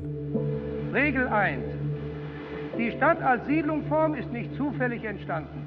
In the 1950s, the DDR adopts the 16 principles of urban design. Ulbricht. A lesson on urban planning from a Russian parent to a German child. Das Ziel des Städtebaus ist die harmonische Befriedigung des menschlichen Anspruchs auf Arbeit, Wohnung, Kultur und Erholung.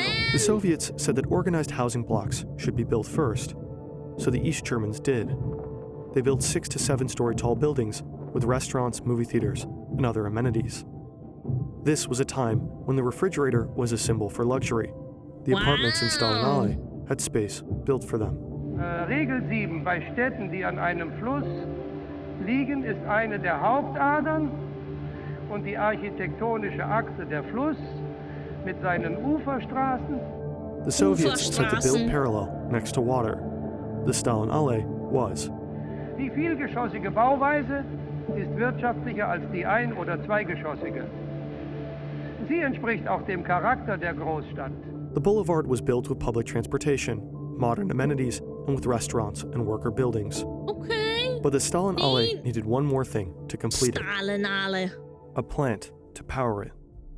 Ooh. In 1953, the DDR constructs a heating plant. It's 1:30 in the morning. Sophie is closer. She's at a point in the line where her vibe of depressed art student will be vital in getting her in. Ooh, if she even gives off the slightest hint that her father sends her more than 1,000 euros each month, her chances will be ruined. What? Right in front of her is a group of loud British men equipped with puffy North Face jackets and piles of makeup that happen to come with a British girl attached. Gut, Sophie thinks to herself. The Brits will be rejected in an instant. The bouncers will be more likely to accept a familiar German after. When the Berlin Wall fell, East Berlin became a shell. While the West filled, in the East, buildings emptied. The city was sliced in half by the wall, and after its stitches, the city remained Nearly a 3 cripple. million East Germans have asked for visas. Where almost every single European capital is an economic hub for their country, Berlin isn't. If France lost Paris, it'd be poorer. If Britain, London, the same. But if Germany, Berlin, it would be richer. Wait, if they lost Berlin, they'd be richer? Damn! It doesn't really have any major companies. It isn't the That home base for a tech sucks. behemoth, and its pull for capital is weaker than Munich or Hamburg. That's crazy. But Berlin does have one other thing that the Someone others say don't. Berlin. It has edge. It's edgy. It's the emo kid. The leftover buildings in the east became abandoned breeding grounds for techno. Dem Berlin der 90er, wo man sich Der leere Räume Berliner. genommen und die bespielt hat und sie irgendwann wieder verlassen. So eine Art Hausbesetzer-Ethos. Und das galt ja auch fürs Ostgut, das eine Fabrikhalle im Nirgendwo war. Ostgut was regarded as Berlin's most important gay club. Run by Michael Tufel and Norbert Dormang, it was a place for a different type of music and offered protection for different types of behavior. But in 2003, it had to close. The city had set its sights on a brand new stadium. Oh, is it a Ostgut's gay owners club? had to find a new, empty building. Wow. Sophie can see the bouncer. The Brits are the only thing standing between her and entering Berghain. In front of them is a man named Sven. Not someone you'd want to argue with. Tonight he'll have to fight the fragile male Sven. British ego. Oi, alright mate, guten Tag, mein friend. Heute nicht. Jamesy, what does he mean? Heute nicht. Mate, are you taking the mickey? Are you taking the piss? We've been waiting out here for fucking hours. Does he mean we should come back at 9? The British men were pulled away by two bouncers. Dude, this Sophie roleplay's became pretty excited. good, huh? Too excited. She composed herself and made herself think about the banality of existence, and then about how her thinking about that made her edgy and cool, producing the perfect combination of facial muscles that could get her into the club. I'm edgy. It was her turn now. Cool. Sven was in front of her. Sven. Sven began working for Ostgut. The strict door policy helps administer is not just a marketing tactic, it's necessary. Ich habe die Verantwortung, das Berghain zu einem sicheren Ort für Menschen zu machen, die einfach kommen, um die Musik zu genießen und zu feiern. To keep people away from the prying eyes of adults who were once kids that told on others in elementary school, Sven protects those who would be told on. Der Club hat sich aus der Berliner Schwulenszene der 90er Jahre entwickelt. Es ist mir wichtig, etwas von diesem Erbe zu bewahren, dass es sich immer noch wie ein einladender Ort für die ursprünglichen Clubbesucher anfühlt. To get through Sven and his team of bouncers, there are many unspoken rules people think you should follow. Be in a small group, wear black, look bored and somewhat indifferent, do not speak, and if spoken to, speak German. Oh, I'd get in for sure. But these rules really aren't that black and white. Getting into Berghain comes down, fundamentally, to a vibe. I vibe. Sophie's identity was crafted through years of not eating enough, by a distant, emotionally unavailable workaholic parent, and an arts education filled with regret. I'm an art student. Tonight, her vibe is enough. Sven nods and lets her Vibe pass. check. Vibe check. As Sophie enters, she hears the droning sound of a PC. She thinks to herself, am I in an ad? When making these videos, there are lots of times where I wish I could leave my grandparents' basement, but I'm always locked in by my PC, which is where I render these 3D animations. Oh my Any god. desk, without exaggeration, is a literal life changer. Oh my god. It allows me I to got access my roped PC into from an anywhere, ad, man. and it does it seamlessly. Lightning fast connection speeds make it feel as though I'm right back in my room. Transferring files is easy, and that's crucial for large 3D animation work where every second of upload and download time counts. Its simple user interface means that even my grandma can use it. I doubt But it. what My sets grandma AnyDesk couldn't. apart is its commitment to security. It's a European company, meaning data security and privacy are non-negotiable. I feel confident that my computer access is secure. It has a 99.98% uptime, works well in low bandwidth, and it is a game changer for remote video editing. It's changed how I work. Try out AnyDesk at anydesk.com/hoob. When we speak of Berghain, we are mainly speaking about this section. There's also the Halle, which is a much larger The chamber Halle. that's on the backside of the building. But this area is more publicly accessible and does not have a cult following surrounding it. When we speak of Berghain, we're actually talking about 4 floors, each with separate clubs located here.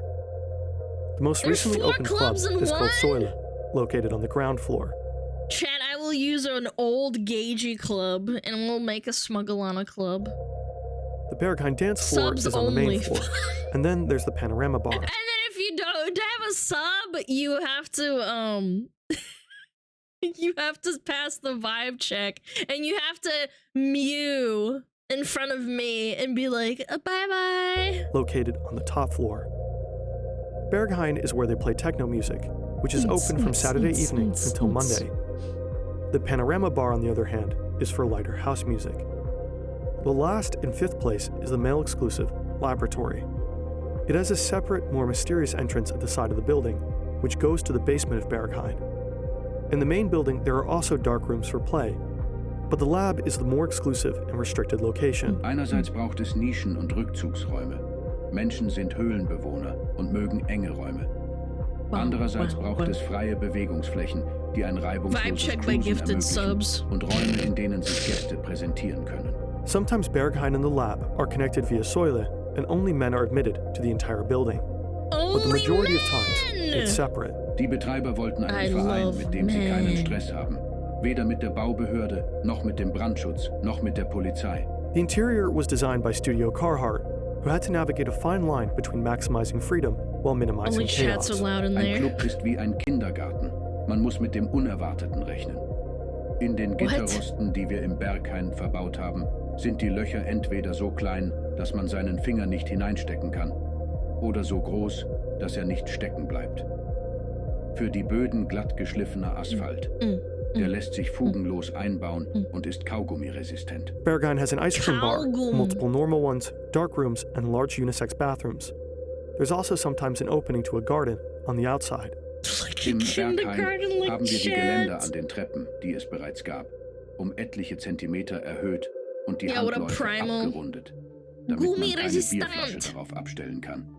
An den Geländern führen Metallwände bis zum Boden, zu verhindern, dass umgetretene Flaschen hinunterrollen. Die Bartresen sind nicht besonders kantig. Und in vielen Durchgängen haben wir Möglichkeiten geschaffen, sich bequem anzulehnen oder hinzusetzen. For a club that is based on exclusivity and secrecy, it needs to be safe enough so that it can protect itself from having to be opened up to the outside. Niemand sollte auf der Toilette zusammenbrechen und erst am Montagmittag gefunden werden. Wir haben einige der Stahltüren mit Gummi gefüllt, weil die Leute, die draußen warten, mit den Fäusten dagegen schlagen, endlich reinzukommen, während schon 4 Leute in der Kabine sind. Der Club soll auch instinktiv funktionieren. Das heißt, es gibt kaum Sackgassen. Man findet aus jeder Ecke eines Raumes den Weg heraus. Gooming. Auch die Toilettenanlagen sind so gestaltet, And we got away from gooning, now we're in gooming. Berghain may be exclusive because it's good for marketing. It might have an air of secrecy so that more people try and get in. But at this point, it should be clear to you that what's inside is underwhelming to explain.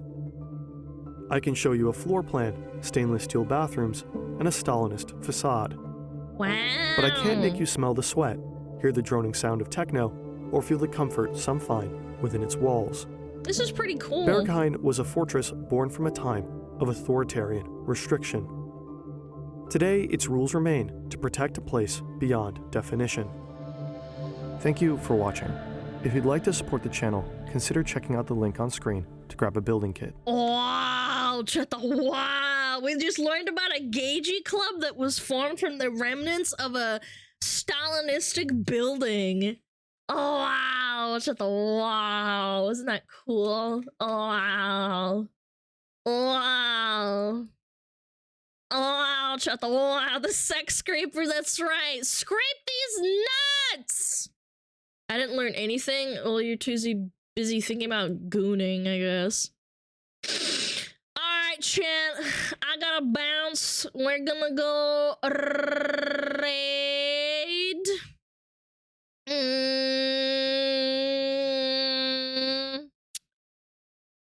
Let's go say hi to... Huh. Oh, and Barry's streaming. Yeah, let's hit Barry. Yeah, let's say hi to Barry Creep. Yeah, Barry. Ah. Alright, guys, thank you so much for coming. Told you you wouldn't ban me.